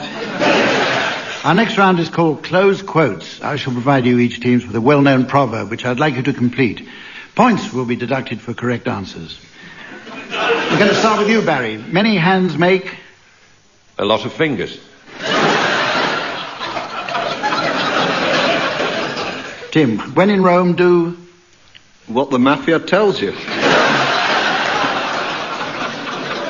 Only joking, honestly.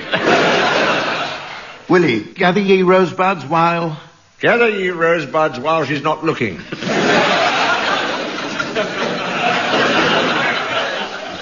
Graeme, a fool and his money... Are welcome at Lloyd's.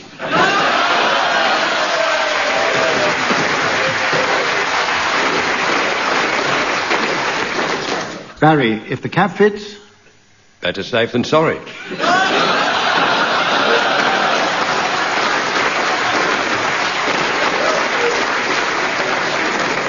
And finally, Tim, do you like another one? Yes, please. A little learning is a... New educational policy.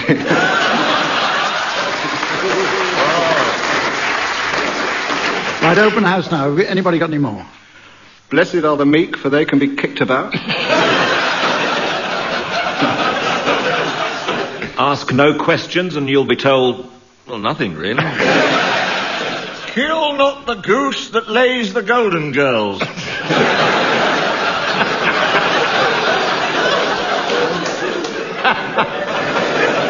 The devil finds work for Jeremy Beadle. What better point than to go on to the next game, which is called Word for Word. These are the rules. One team member starts by uttering a word drawn from a selection limited only by his imagination. It's stiff, that rule. His teammate should then say a word completely unconnected with the one before. The opposing team may challenge if they notice a connection. We've got a new high-tech buzzer affair here, so your challenges might go unheard, I don't know. Won't make any difference to the score, which has already been completed by Samantha on my left. Barry, will you start, please? Theodolite. Nose. Cummerbund. Friend. Challenge there from Willie. Me, the friend who has a cummerbund. And vice versa. It's known as the fat man's I am friend. the cummerbund's friend. Yeah. There's a song, isn't there? I am the cummerbund's friend. I am the friend of the passing cummerbund. Yes, you convinced me. I'll allow that. Okay. There's a secret society in South Africa, the Kummerbund. Tim and Willie, carry on. Scrumpy. Trouser. Challenge there from somebody, but the light hasn't gone on. I should say it's Barry, because he's looking eager. I think Graeme pressed before I did. I did indeed, yes. Well, you fused the damn... Graeme, challenge from Graeme. Well, the second line of the song, I am the friend of the passing cummerbund, keeps my scrumpy trousers up. Yeah. You had a clever challenge. That's what I thought. Not allowed, but clever. Right. Okay, carry on. Bifocals. Bassoon. Timetable. I'm pressing my buzzer and nothing's happening. It's happened before. Sorry, was somebody speaking? Oh, wait a minute. I'll tell you what's happened. It's quite interesting.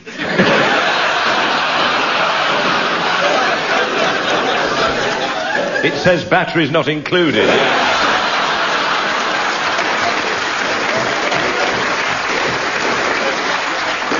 You're entitled to know back home what's happened.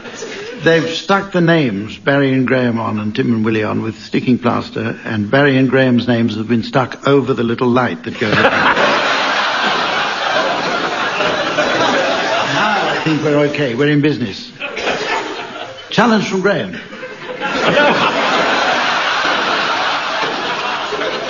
Try again, Barry. Challenge from Barry. As I remember, it was bifocals followed by bassoon, was it not? It's a well-known fact. You can't play the bassoon without bifocals. Nonsense. Absolutely nonsense. You can't. You look down at a bassoon while you play it. If you have to look down, you can't play it properly. Curtain. Curtain. Anyway, I'll allow that. Because it's really more fun having games with this buzzer thing than it is actually playing the proper rules. Plinth. Adenoid.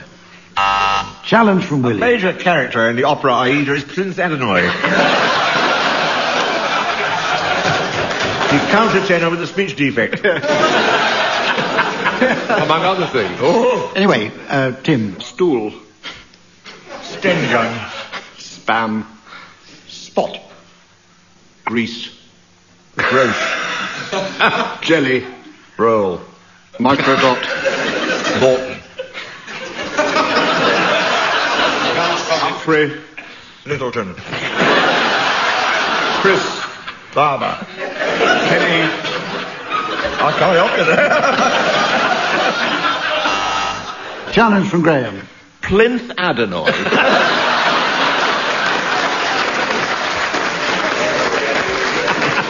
He used to play with Kenny Ball.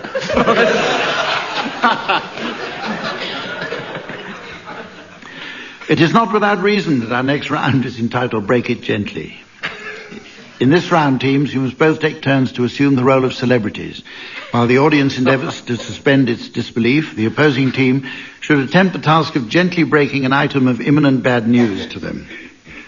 Barry and Graeme, you're to go first, and I'd like you to please assume the identities of Esther Ranson and Desmond Wilcox. Your imminent bad news will now be revealed to the audience via the megabyte magic of our giant laser display. Now, here's the mystery voice for listeners at home.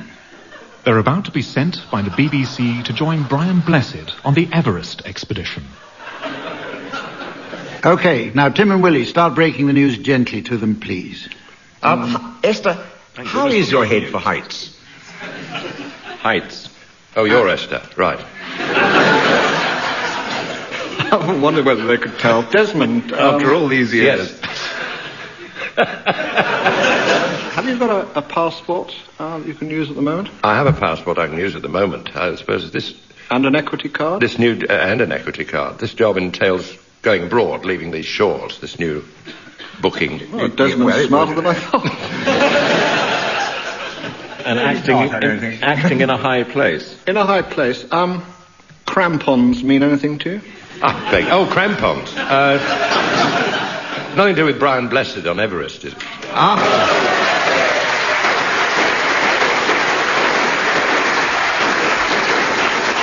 He's in league with the devil. We're going to climb Brian Blessed. We're going to...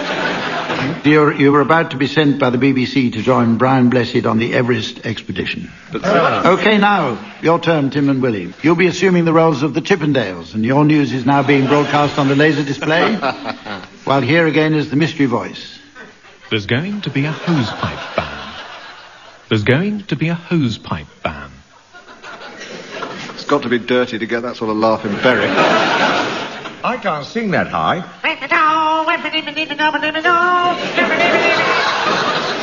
What's on there? Nurse? That's the Chippendales. Am I Chip and you Dale? I'll be Dale if you'll be Chip. All right. That's okay by me, Dale. You all right? Yep. Okay. So chopping our tree down, then. Chipmunks, you fool. Oh, chipmunks. Yeah, but they're called Chip and Dale. Yes, because you'll be Chip and I'll be Monk. Yeah. So they're called Chip and Dale. All right. Yeah. Okay, Graeme and Barry, start breaking your news now, please. Don't quite know how to tell you this, but... The show's all right. You don't have to cancel the show. The show's fine. Everything you're doing is fine, but... Everything you're doing is fine. This may lessen the appeal somewhat, but sure you'll to certain get over that. Certain members of the certain members of the cast. Indeed, indeed.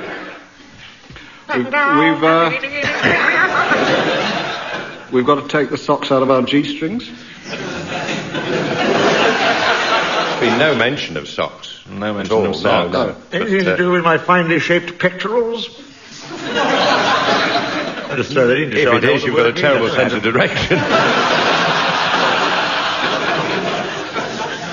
Legislation is involved, actually.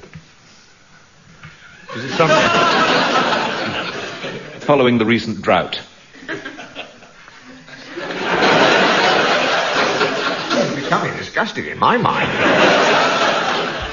They're no longer memory songs, but to be some approved, EC-approved material. A song for Europe, you mean? Could it be something to do with the cold weather? No. No. That's always my excuse. Barry... Following a drought, that was a good clue. Well, it was the inspiration to the Michelin What Man, legislation follows in drought-like times? Well, that's like the socks. We could have had a round of a hosepipe ban.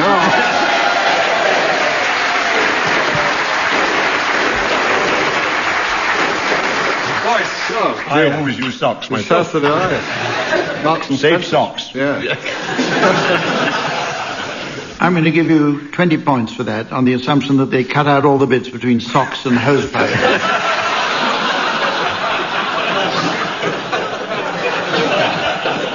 Now it's time for a round of children's classics. It's come to my notice that with the continuing decline in educational standards, it's becoming increasingly difficult to interest today's children in our great literary heritage.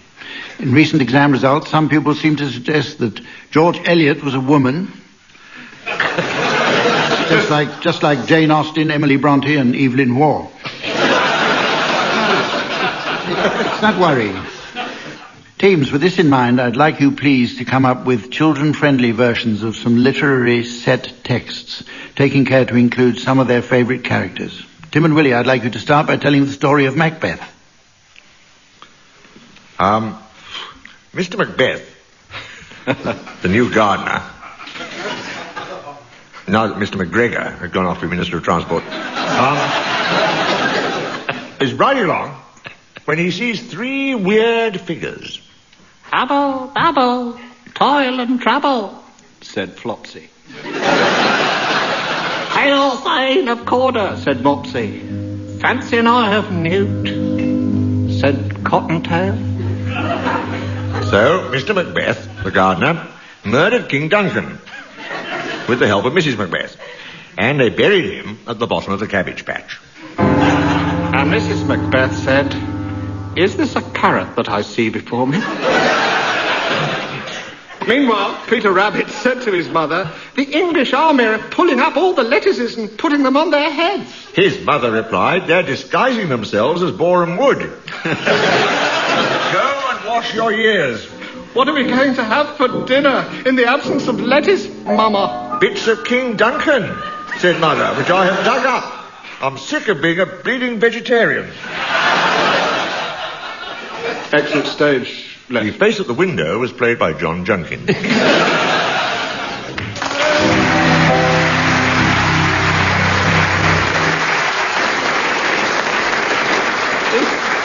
Is Colin in charge of some more exotic machine than he normally has, or is that music being played in? I don't know, he's always barging in. Right, thank you. I'll cue you if I want music. Your turn, Barry and Graeme, and I'd like you to provide a version of Samuel Beckett's Waiting for Godot. It was a beautiful day in the garden, and two funny little men were waiting among the flower pots.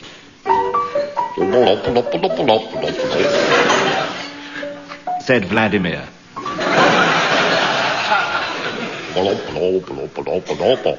Replied Estragon.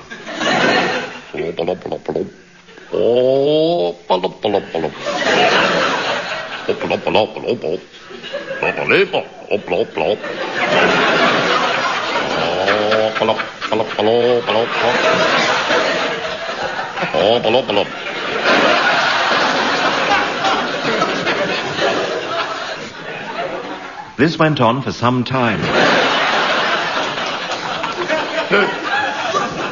Weed! Good idea, said Vladimir.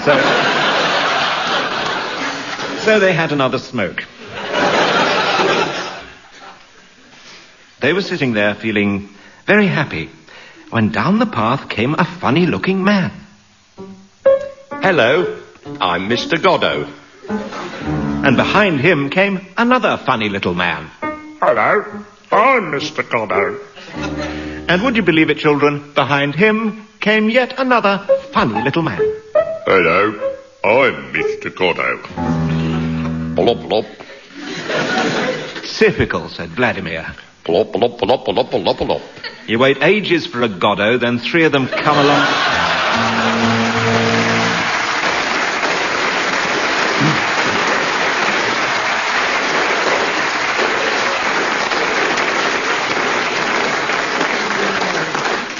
Very good.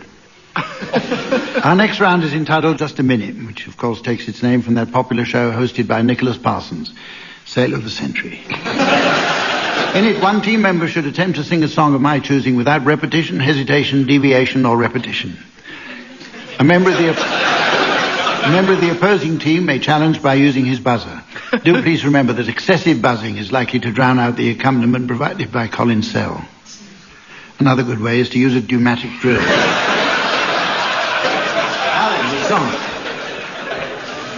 The song is Maria from West Side Story. Graeme, will you start, please? Maria, I've just met a girl named Charlotte, and suddenly that name will never be the same to me. Joanna, I've just kissed a young woman by the moniker of... Challenge from Willie Rushton. Well, I'm still waiting. Suggesting hesitation to me. And not of a musical nature. There's also a repetition of B flat. That doesn't count. Oh. I'll accept Willie's. Oh. You rephrased that. In view of what? Being paid in kind, are we? That should do nicely. I thought there was a hose pipe. So, Willie, do you want to continue the song? Drusilla, and suddenly I found how wonderful a sound could be. Lobelia, say it loud, and there's music playing. Oh, it's all right. Whisper it soft, and it's almost like praying. Elsie, I'll never stop saying, Dorothy. Oh, a late challenge by Barry. Deviation from the tune at that point. Oh, friend of Dorothy never deviates. Actually, as we come to the end of the song, there's not much point in me giving you that challenge, Barry, because you haven't got. Or do you want to go on with something else? Well, back to your place if you. We should better do the show Let's do first, another huh? song. Can we have a bit more energetic buzzing? Because otherwise we only get 2 buzzies per song, and that's not giving the listeners value for money. Challenge from Tim. Well, that's just one in the bank for me. I'll remember that. Okay. Here, right, you're going to start this one, Tim. Oh, thanks, Hump. Right. Where have all the flowers gone?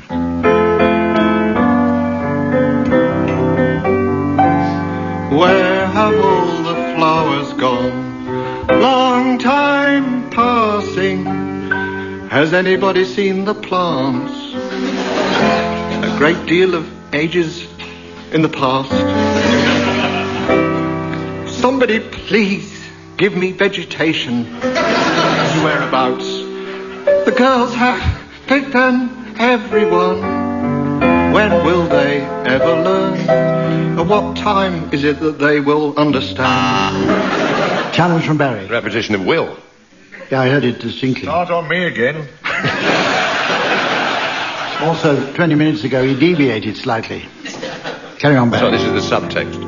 Where have all the young girls gone? Long time passing. Yeah. Challenge from Tim. We had your long time passing in the first verse. But I didn't sing that. You didn't sing the first bit. There's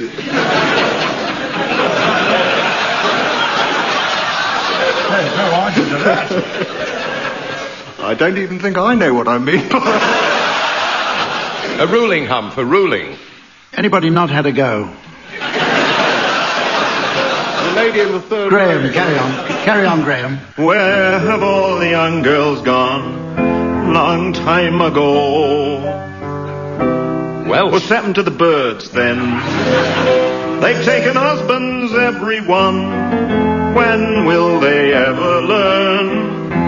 What time does school start again?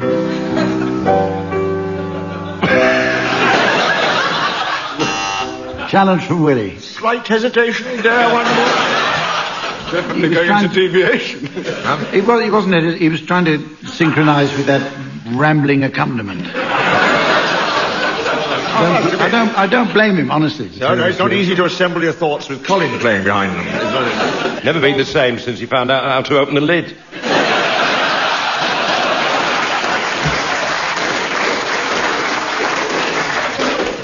Well, it says here that's almost all we've got time for. Though that's just long enough, I think, for a quick round of Motor Mechanics Film Club. So, teams, while Samantha nips out to warm up her little Morris, I'd like you please to come up with some titles of films likely to be popular with the motor trade. Tim, you're going to start this one. The Hatchback of Notre Dame. Die Larder. Paint your Volkswagen. Robin Reliant, Prince of Thieves.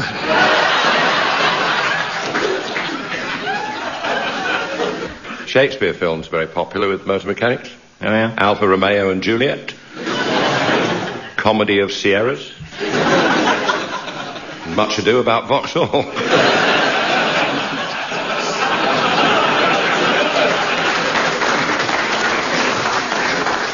starring Richard Gere. Fiddler on the Roof Rack. Lady Chatterley's Rover. One of our airbags is Nissan.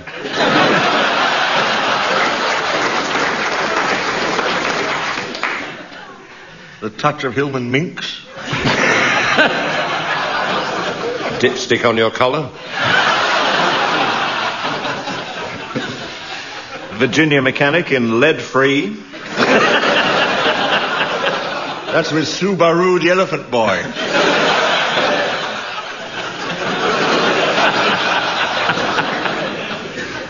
Dynamic lady whose car always starts first time and never needs a push. It's Cortina Turner in What's Shove Got to Do with It? That really is... Elvis Presley in Love Me Fender. That really is all we've got time for, ladies and gentlemen. Join us again next week. Meantime, from the teams and myself, goodbye.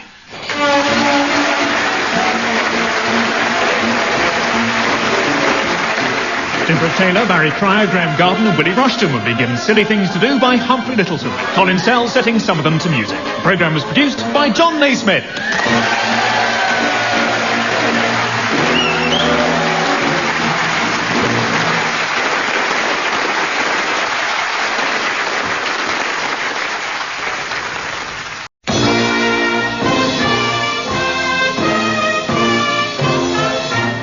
We present I'm Sorry I Haven't a Clue, the antidote to panel games.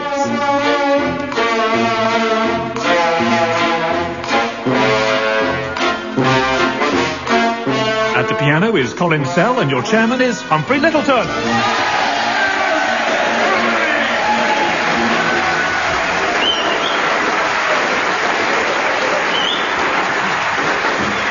Hello and welcome to I'm Sorry I Haven't a Clue. Once again we're coming to you from the Theatre Royal in Bury St Edmunds. This historic town is swelled to overflowing during the annual carnival when thousands of gaily clad dancers samba through the streets to the rhythm of the bongo beat. Towards dawn a torchlit procession wends its way up nearby Sugarloaf Mountain to watch the sun rise over Copacabana Beach. These are just a few of the town's pleasures which make it unmistakably Bury St Edmunds. Or is that Rio de Janeiro? I don't know. Bury is also very near the university town of Cambridge, where our own Tim Brooke-Taylor got a very respectable 2-2. And I'm delighted to say he's wearing it for his club.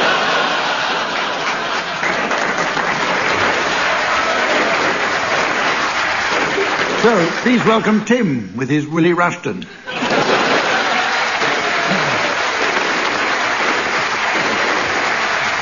And on the other side, Barry Cryer and Graeme Garden.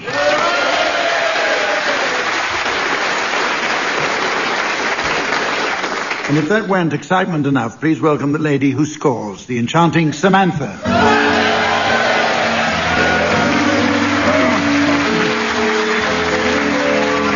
We'll start off with a round called Historical Postcards. In this round, teams, I'd like you please to come up with some postcard messages likely to have been sent by famous historical figures from a certain holiday destination.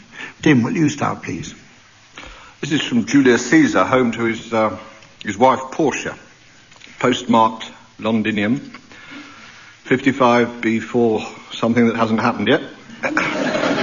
Reads, Hail Portia, Vicky Vidi Veni, or vice versa. Status quo good, but Beatles better. Hail and pace. Sorry, hail a parche. Julius.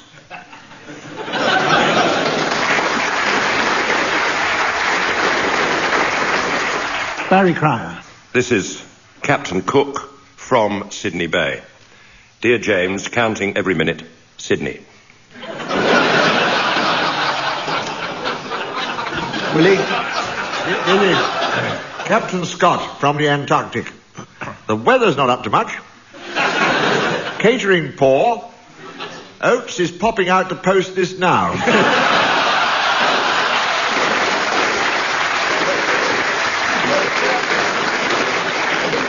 Graeme? This is Nelson to Lady Hamilton.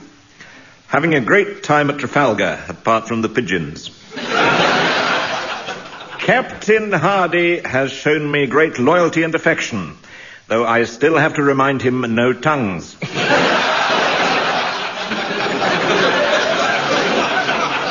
Can't wait to be back with you. Hope the eye and the arm are enough to be going on with.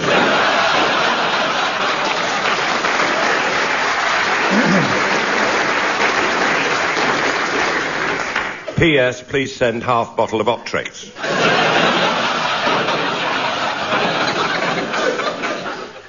Willie.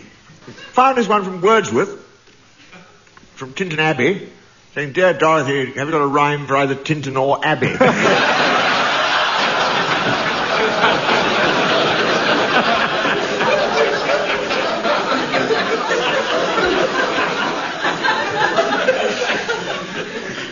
One from Adam to Eve. Oh. Weather here, wish you were beautiful. Too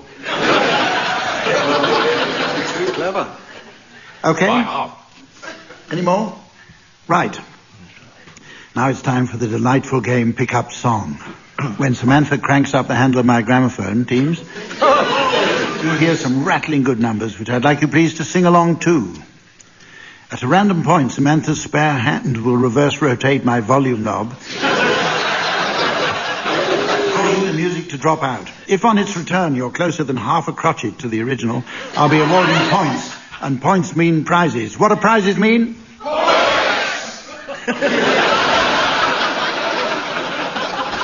Sharp lot in it. Very small. This week's prize is a fabulous skiing trip to Swiss Cottage. Barry and Graeme, will you please sing along to We're a Couple of Swells? And I'd like the part of Fred Astaire to be taken by Graeme Garden and that of Judy Garland by Barry Cryer.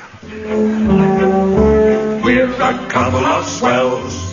We stop at the best hotels, but we prefer the country far away from the city smells. We're a couple of sports, the pride of the tennis courts. In June, July and August, we look cute when we're dressed in shorts. 2, 3, 4. The Vanderbilts have asked us up for tea. We don't know how to get there, no siree, no siree.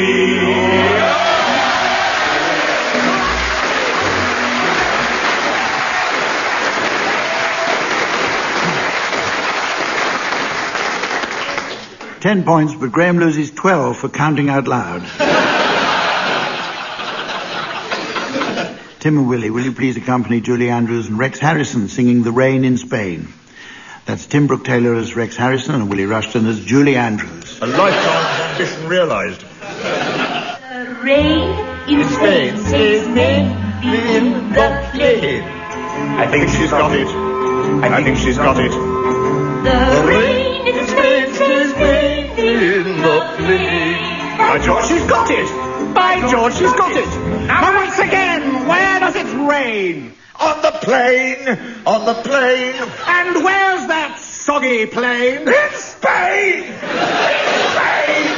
The rain in Spain stays mainly on the plain. Boom, bada, boom, boom, boom. The rain in Spain stays mainly in the plain. In Hartford, Hereford and Hampshire, hurricanes hardly happen.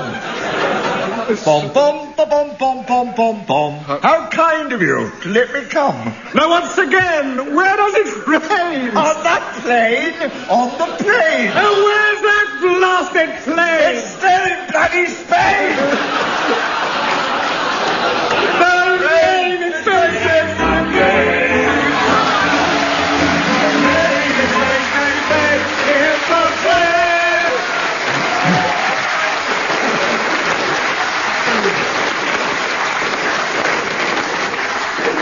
They were nowhere near it, but since they got exactly the same amount of applause from the audience, I suppose I better give them the same amount of marks, -2. Somewhat against my will, I must give in to pressure from listeners and provide Colin Sell with something to do in this round. So, Colin, will you please accompany Richard Clayderman playing Strangers in the Night?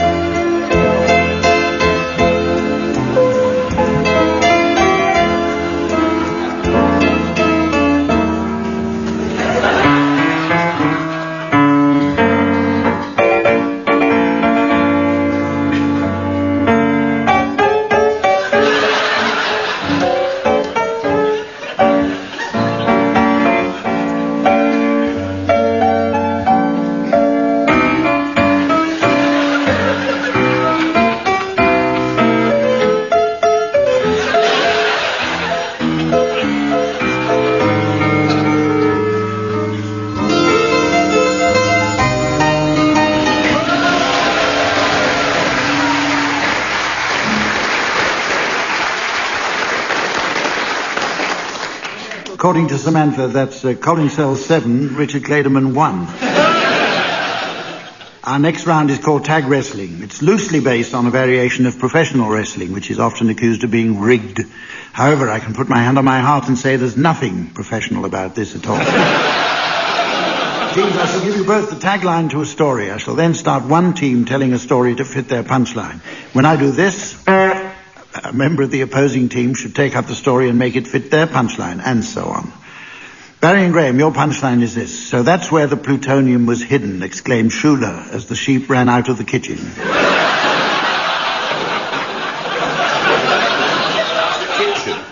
Tim and Willie, your punchline is, and to prove it, Inspector Morse pulled off Mrs. Bottomley's rubber mask to reveal her true identity. Barry and Graeme, you've had a long time to consider, so will you start your story, please? Which? Graeme. Oh.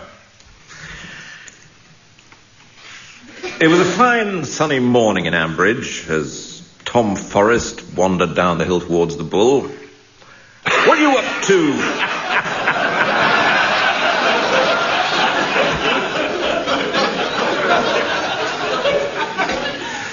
What are you up to this morning, Schuler? He inquired. I'm on my way to Oxford, where Mrs. Bottomley is making a speech on behalf of the health service with her husband, Roy.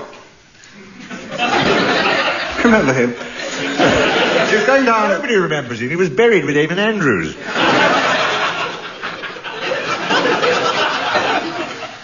And Mrs. Bottomley is making this speech on behalf of the National Health Service. I can't wait to hear that. She was slightly potty, young Schuler, but she went into the... why don't you just lost that buzzer? She went into the lecture room, and... Meanwhile, back in Ambridge... Have you heard about the missing plutonium, said Jack Woolley? Never mind that. Get this sheep out of my kitchen, cried Schuler. Oh, my word, said Walter Gabriel. Through a medium. Oh, Schuler's dead. We'll have to go to the funeral. I can tell you who did it, said Inspector Morse, haltingly, from round the back of Mrs. Bottomley. Meanwhile... What do you mean, meanwhile? Meanwhile, back in Oxford... That's where we were, you know. Where the real Schuler had gone to hear Mrs. Bottomley's lecture.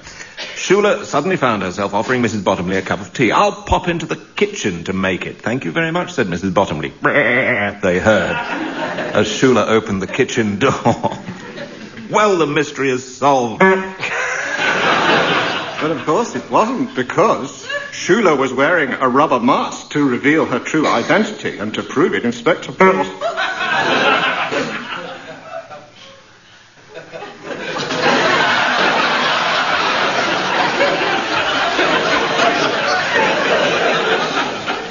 I'm forced to admit, I haven't the faintest idea who Schuler is.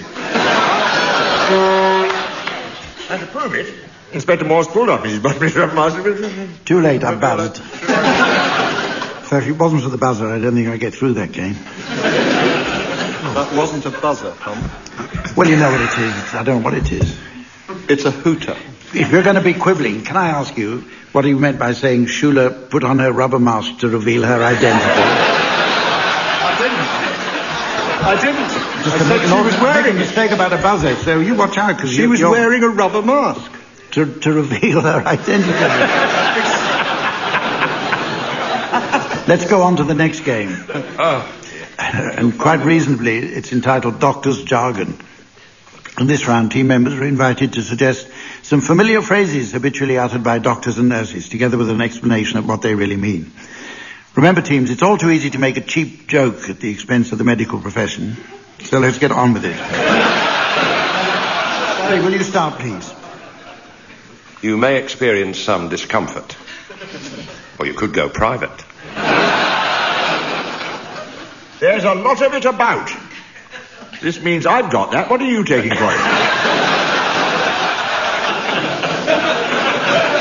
All I actually had, which was...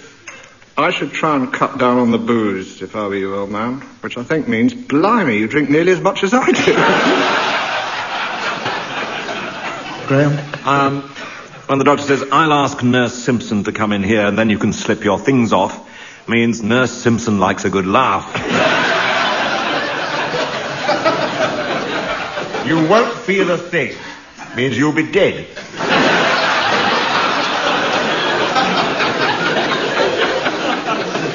I wouldn't worry if I were you. I'd panic. We just need a little specimen. We won't be able to do anything for a while, and then you'll be terrified it's going to overflow. You've been there too. Any more? The doctor says, I hope my hands aren't too cold. It means I've lost all sense of feeling since that party last night. Okay, it's now time. Okay, it's now time to play the game called Mornington Crescent.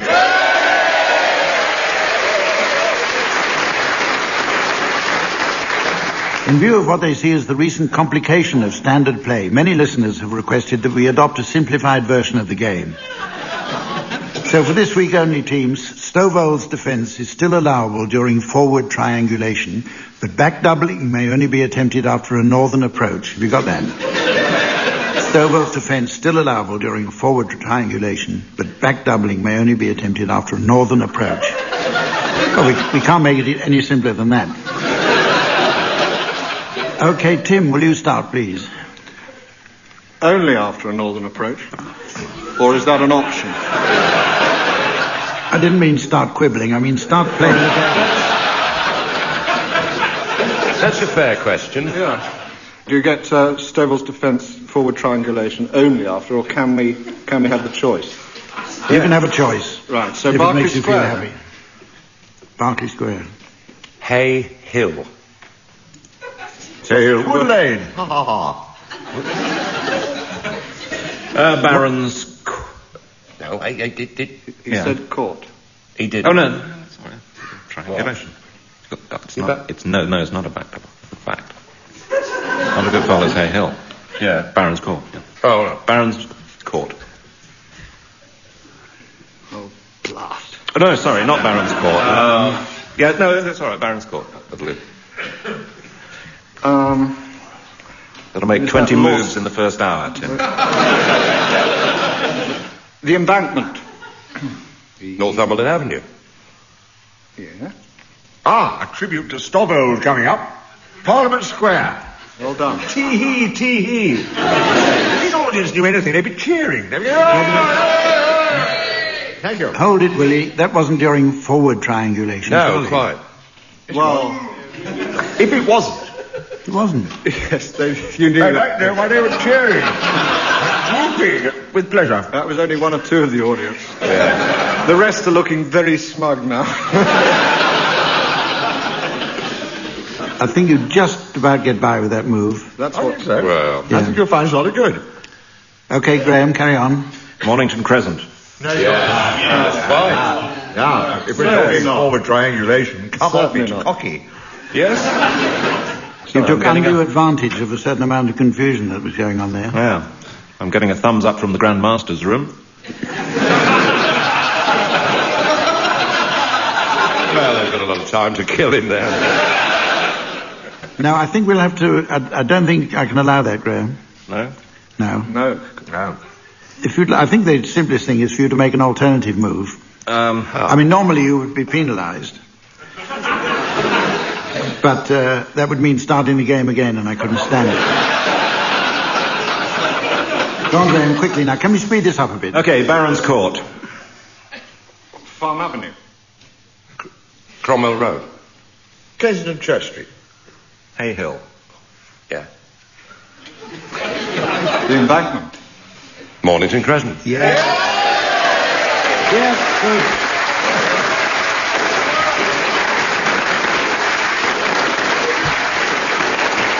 Yeah, I can see that coming. Here is the Nigel Very Short. good. That's one of the best games we've had.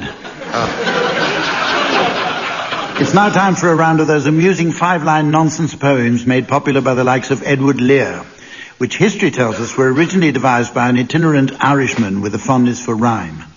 Apparently the idea came to him just as he was passing a signpost, and that name has been with us ever since. So, teams, let's now play a round of Major Roadworks Ahead.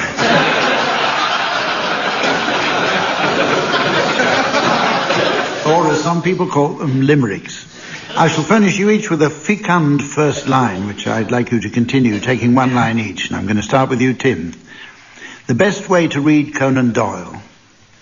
The best way to read Conan Doyle is sitting astride Katie Boyle.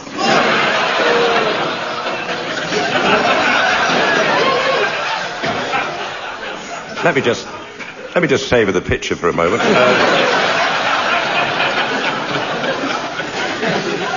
When she cries PTO, that's the moment to go. There are some things from which I recoil.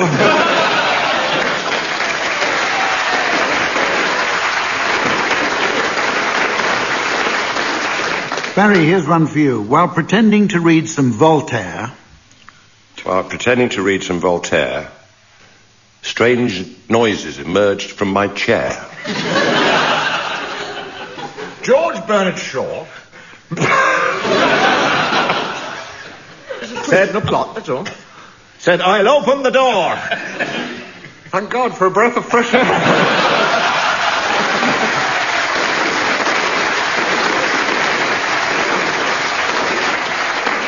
Willie, your first line is, while tucked up in bed with a Proust. While tucked up in bed with a Proust, I was suddenly violently goose. When I turned around, to my horror, I found Barbara Cartland with corsets unloosed.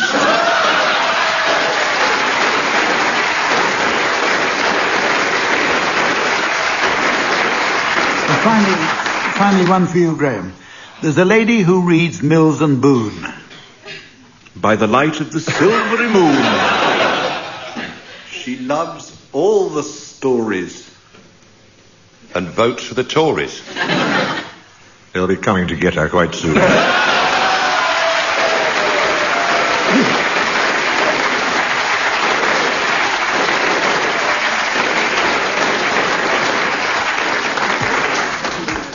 The next round's a musical one.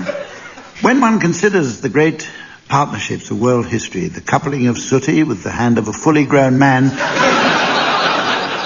bettered only by the lyrical combination of the Swanee whistle and the kazoo. Teams, I'd like you to celebrate that great musical combination for us now. You'll be accompanied by Colin Sell on the piano. So, if music be the food of love, prepare to go on a crash diet. Tim and Willie, your song is Titwillow, and it's to feature Willie Rushton on kazoo and Tim Brooke-Taylor on Swanee whistle. Hang on.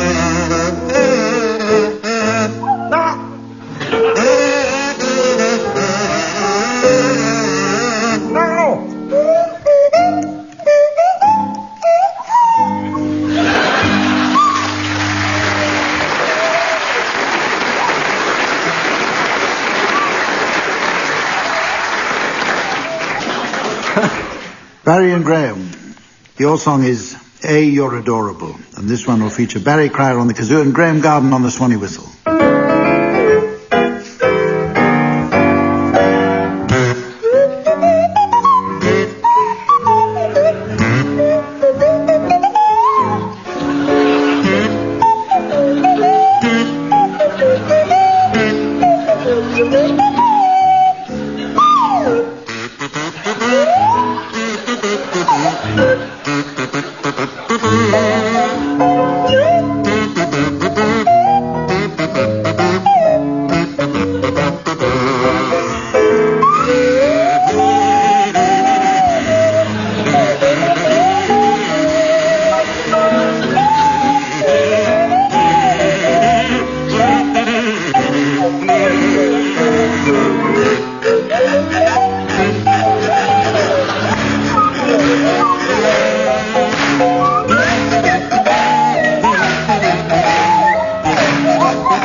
Do you remember when you had to pay for a radio license fee?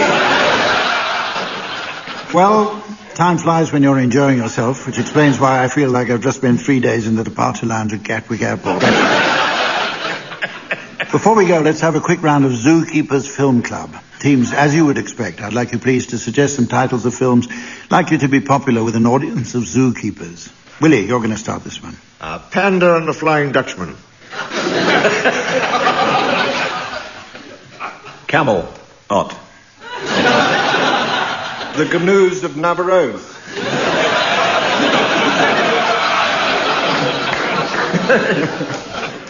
And there's Dove Story, starring Ali McCaw and Ryan O'Neill. And Hippo Marx. And Leopard Nimoy. Farewell to armadillos. The Koala Miner's Daughter. The Koala Purple. She wore a yellow gibbon.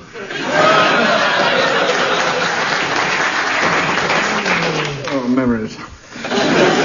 Hippo Apocalypse Now. The Seventh Seal. Oh, what a lovely warthog.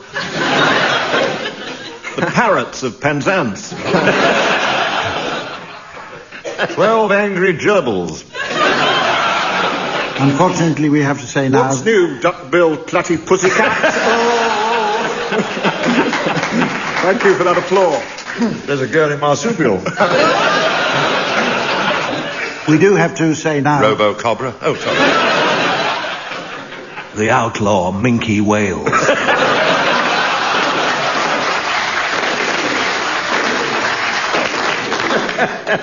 No, I was going to say that we've clearly overstayed our welcome by about 15 years. Join us again next week. In the meantime, it's goodbye from us all. Goodbye.